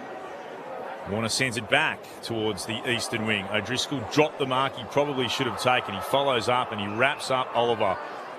Completes the tackle. Ball up the call. Oliver up to, that's Clayton. He's just holding his head at the moment. He caught one A little bit high. 27 disposals for him. So too for Lockie Ash and Finn Callahan. Oliver's had 8 clearances. Caleb Sarong's had 29 touches for the Dockers. Carl Warner with 27. There's Clayton Oliver, number 28, to Finn Callahan for number 28. Down the wing they go, the Giants. Callum Brown just fists it forward. Warner, he drops it, goes back and gets it, coughs the handball up, but Ryan's there to receive it. He gets tackled. Now he gives it away. Cornelio steals it, has his handball parried away by Chapman. Ball in to come on the eastern side of the ground. Not far away from the Jack Fingleton scoreboard. Right below it. Old one from the MCG. Clayton Oliver takes it from the restart. The Giants through hands to Callahan. Back to Clayton Oliver. Couldn't gather. Sockers it forward. Chapman for the Dockers. Got it to Warner. To Brayshaw. Run down from behind. Got him. Umpire said play on. The debutant would have had a nice late shot at goal if the umpire rewarded him. Ball tossed up in the air. Darcy to Bolton, tumbling ball inside the middle of the ground. Voss gathers it, tucks it under the arm, now gives a fend off to Iden. Run down by Fonzie, just got a kick away. It spills to Tracy, snap around the body, misses. No, goal! He's surprised. We're surprised. You might have to review this one because I think every single Docker thought he'd missed that. Including the guy who kicked it. It might be Josh Tracy's second. Meanwhile, Patrick Voss, very gingerly after he was run down, is limping towards the bench. It looked like he'd missed it to the right, Josh Tracy. You see that might be a corky on Patrick Voss. From that angle, looks pretty good. Yeah, this is where they should just leave it to the goal umpire. It has curled very late. He just went to set up, Josh Tracy. He didn't celebrate. He was disappointed. He was actually turning around saying Voss was pushed in the back. Yeah. He was tackled without it. He was worried about the free kick. Where was the free kick? Yeah, he said, don't pay advantage, take it back. Anyway, it counts as a goal. 11-10-76, Fremantle, 15-13-103. Good luck cutting that highlighter, Cash. So 5 behinds, and now at last a goal for the Dockers, but the clearance from the restart taken by the Giants. They'll work it towards Clayton Oliver. From centre half forward, kicks towards full forward. Stringer brought it to ground. Chapman's there for the Dockers. Ran straight in to a tackle from Toby Green, who wrapped him up, and he's been given the free kick. Toby Green, he's been inspirational today. 25 disposals, has 2 goals, 3, 7 inside 50s, 4 tackles. And now with that, we'll go back and should be able to kick another one for the Giants. Chapman, he tried to fend off Green, which, on the way his form is today, gents, that was a genuine mistake.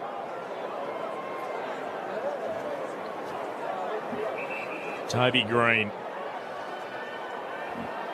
Questions about where his future lies, but for the moment, doing everything he can for the Giants in 2026. Green's on his way in. The kick is straight and true. Green's got his 3rd.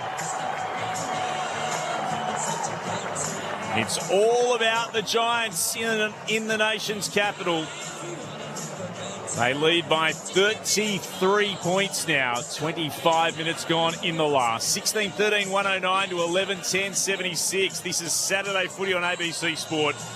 Your commentary team, Clint Wilden alongside Mitch Turner. Your experts today, Chris Waterman and Bo McDonald. Well, they've just been relentless. Their pressure right from the word go today. GWS been outstanding, and they're going to win this comfortably in the end. The hardest part about this game is who do we give the top 3 votes to, Bo? It's going to be difficult. GWS have had good players everywhere.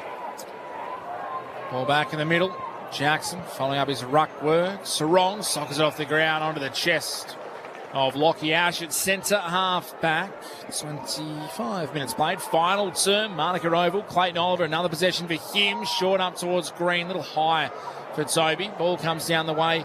The Dockers now. Sarong just gang tackled. Green got him. Spills to Bedford. He's tackled by Brayshaw, holding the ball as he ran inside 50. And Maybe a bit of frustration from Andrew Brayshaw coming out as he wins the free kick and doesn't actually take it because Jordan Clark took it.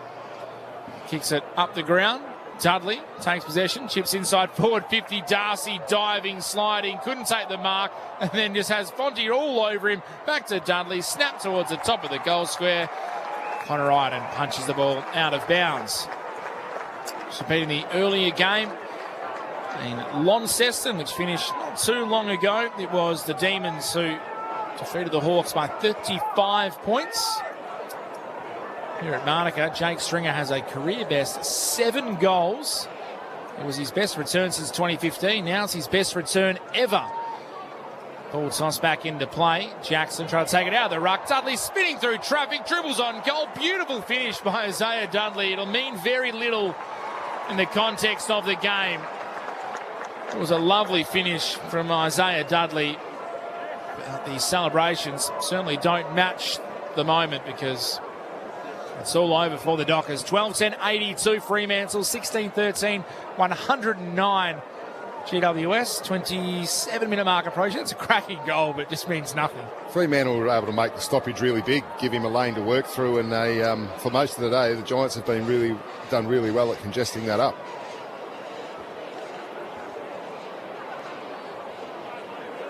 First goal of the day for Dudley. 19 goals for the season. The streak ends at 14 for Justin Longmuir. Massive game to come on Thursday night against the Swans. Jackson won it down for the Dockers. Brayshaw thought he was infringed and continued on its path, and running backwards in the corridor was Green. Kicked it towards right half forward for the Giants. Cornelio.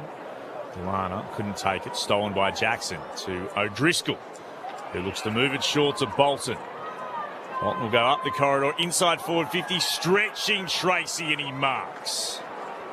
Got 2 today. Take the pink boots back inside the centre square. He'll start slightly to the right of being in line with the right hand behind post. He could boots a ball from about 51 out. He's certainly got the carry. Tracy's on his way in. Gives this really good go, and he's put it into the crowd at the Cathedral end. Just about lowering the margin as he kicks his third. GWS's lead cut to 21 points, 16-13, 109. The Giants, the Dockers move to 13-10, 88. Just seconds away from full time. Been a battle for them all day. We've said it before that GWS have just kept the pressure on and just maintained the Fremantle mid, so they just didn't have any room to move. And Bolton's got one there, but he was so good in that first quarter, but just disappeared out of the game. And their forwards have really been starved. Jai and he's got 3, Josh, and Paddy's had a couple of shots, and Jai's only had a couple of touches. Ball restarts play with just seconds remaining. Players gathering around as they'll go again. But what a day it has been for GWS. Fremantle's winning run ends at 14 as the Giants become the streak slayers in Canberra. They defeat the Dockers by 21 points.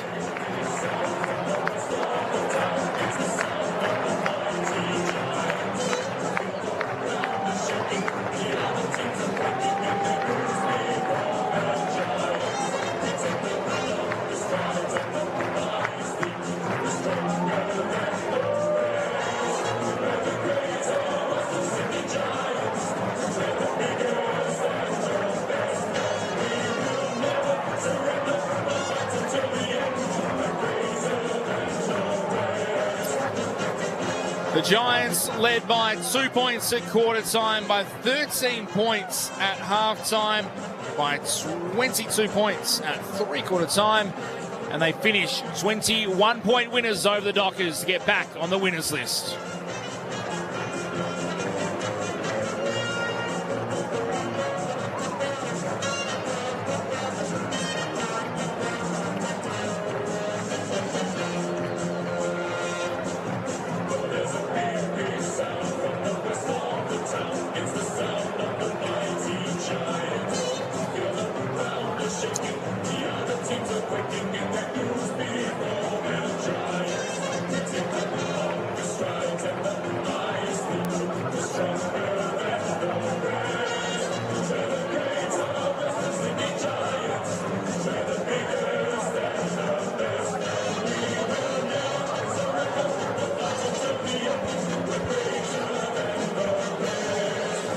So GWS 16-13, 109. Fremantle 13-10, 88. 21-point margin. The Giants get their 7th win of the season.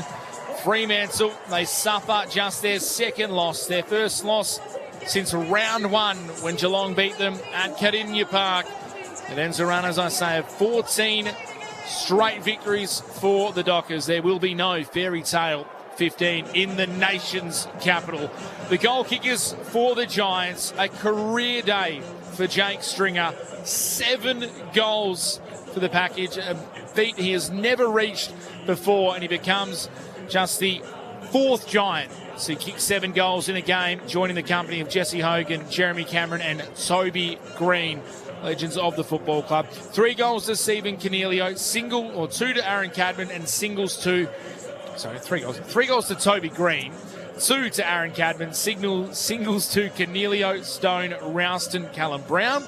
For the Dockers, 3 goals to Josh Tracy, 2 each to Luke Jackson and Patrick Voss, singles to Bolton, Reid, Amos, Erasmus, O'Driscoll and Isaiah Dudley. On air for just a little while longer. We'll try and get a bit of reaction from the Giants if we can.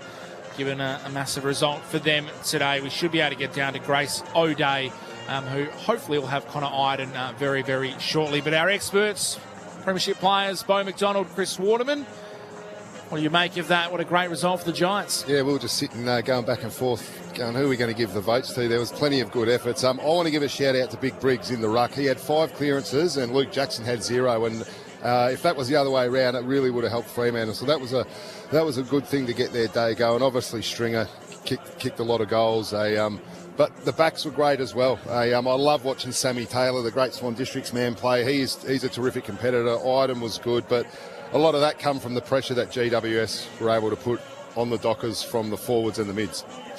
Yeah, just a great all-round effort from GWS. I mean, we've seen them do it up there against Brisbane, who are a very good team, and now Fremantle, who are the best team in the comp right here and now.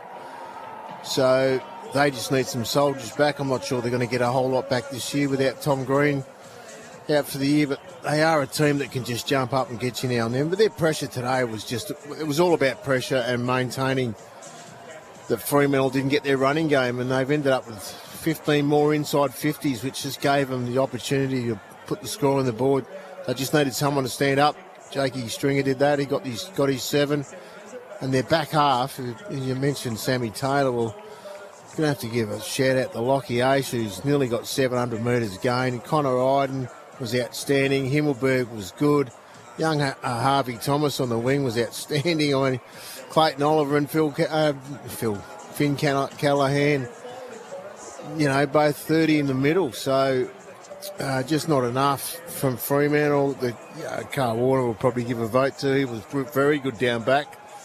Just not enough. Their first quarter players, Bolton, Jackson and the likes, and Brayshaw and that, but they just dropped off. The pressure was just applied to them as an individual from GWS. Everyone just put their hand up and said, well, I'm going to pick up my man and do my job. And they've taken out their best players. Murphy Reid tried hard all day. Luke Jackson was curtailed after quarter time. And because of all that, the 3 talls really couldn't get any movement up forward. And it just spread all around the ground. But they had to play their absolute best just to win by 20 points, GWS, and that speaks volumes for Fremantle still. So we'll farewell a few of you in about 10 minutes' time. We should be able to get the song in before that, and hopefully we are going to get Connor Iden. So Grace O'Day is down in the rooms. That's who we are expecting from the Giants. So we should be able to sneak a chat in with victorious GWS team, given a massive result for them, upset win over the Dockers. It's their 3rd victory over Fremantle in their past 4 meetings, and it might just be the win they need to get their season back on track after what's really been a bit of a nightmare season for the Giants. Injuries, form, they have really struggled to get the job done. I'm going to let you two continue to work on your votes in the background as you're just updating me on the waffle scores. Claremont on top of Peel Thunder at the moment as well. Peel Thunder have been going very well on the waffle. It could be a a double loss day for the Dockers clan. The Tigers. Down in Mandurah there, is it? Only half-time, yeah.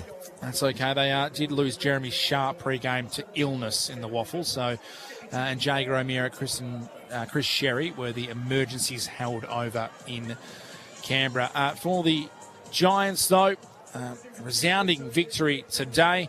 And the other score, if you haven't heard it yet, Melbourne, 35-point winners over Hawthorn in Launceston, snapping their long-running winning streak. There, a live look at the ladder. Melbourne now up to 6th on 40 points with their 10th win. The Dockers, they remain in top spot, just one game clear, though, now of the Swans. And Hawthorn, they got a bit of a battering to the percentage. They managed to produce the damage in the last quarter, Hawthorn, to make that percentage drop. Not too bad. They still sit in 3rd. For the Giants, they are up to 11th spot. So they are just one win at the moment outside of a wild card position. But, of course, North Melbourne still yet to play Port Adelaide this round, so that margin could jump up just a little bit. We'll take you across very, very shortly once we get some reaction down in the rooms. We'll take you across to the Suns and Collingwood for some of you, and the rest to NRLW. But we are standing by for the Giants to go downstairs. Clint, do you want to have a look at some of the numbers while we wait for the Giants to head down into the rooms? Of course, they're just getting around all the Canberra fans here. Just having a look at some of the score sources. Turnovers, GWS kicked 9 goals, 6 to 5-6, so a bonus 24 points in the scoring for GWS. Oliver had 32 touches today. Callahan with 30, Ash 28, Iden 26, so too Toby Green. Of course, the 7 goals to Jake Stringer, a career best for him. While the other goal kicker, Toby Green with 3. For the Dockers, Sarong finished with 31, Kyle Warner with 29 for Kyle Warner. Clark with 23, Brayshaw 22, and Bolton with 21. The hitouts went Fremantle's way 48 to 23.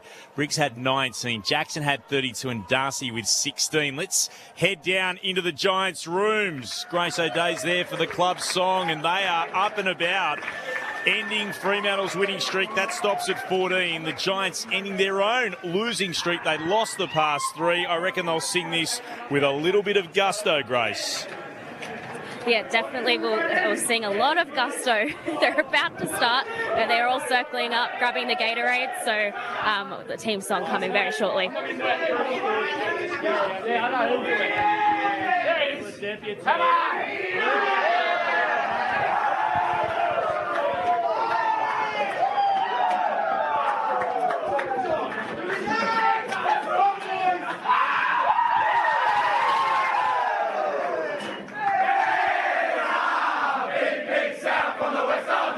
It's the sound of the mighty Giants. The ground is shaking. The other teams are breaking in their boots before the Giants. We take the longest strides and the hardest leaps. We're stronger than the rest. We're the greater Western Sydney Giants. We're the biggest and the best. Hey, we will never surrender. Fight to the end. We're greater than the rest.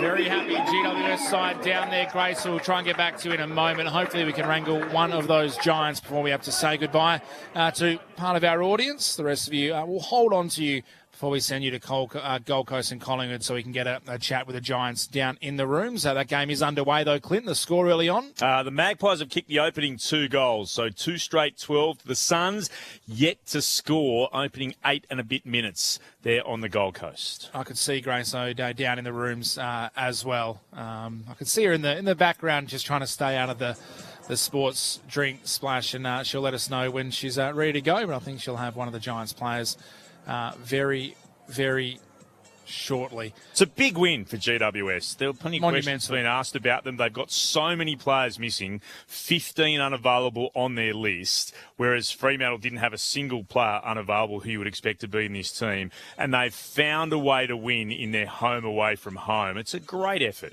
We're going to head back down to Grace O'Day in the change rooms because she's down there with one of the Giants. Grace? Yes, I am with Connor Iden in the Giants room. There's a lot of celebration happening at the moment. How did you see that win, taking the ladder leaders down in Fremantle? What are you most pleased with?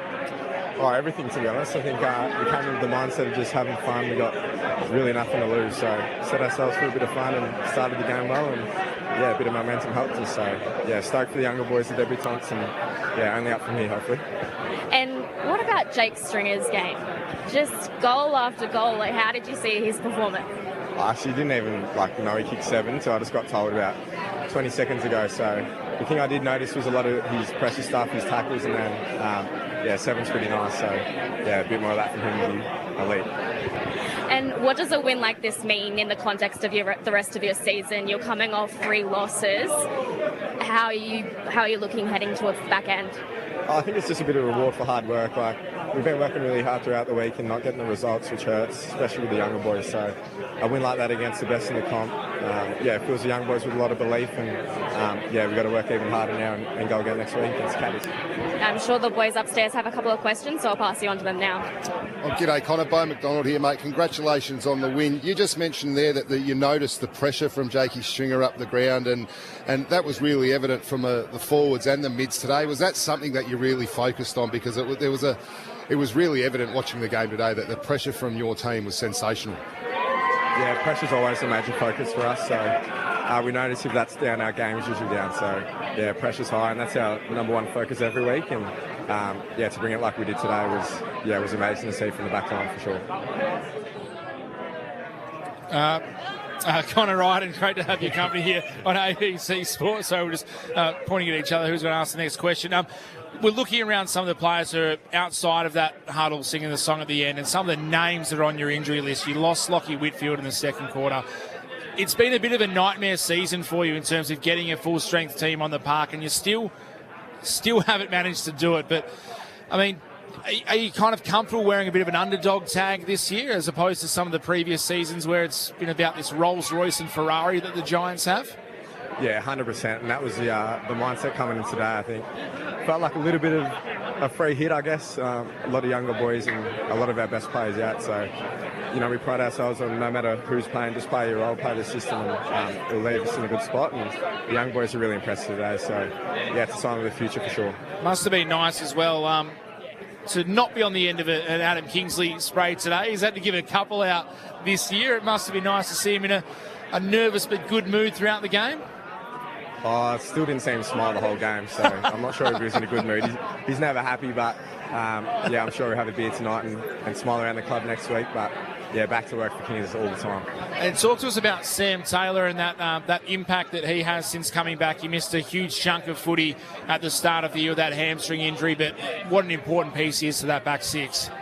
Oh yeah, I love him so much, and yeah, it's pretty sad when he's not out there, but he's done a lot of hard work in rehab. He's taken a couple of weeks to get back to his best form, but yeah, what he dished up today was amazing, and he's only going to get better as the rest of the season goes. So yeah, very happy for him. That's cool. Quick one for you, Connor. How important is Canberra for the Giants? Good crowd today, and you've done the right thing by them. How important is the nation's capital to everybody involved with GWS?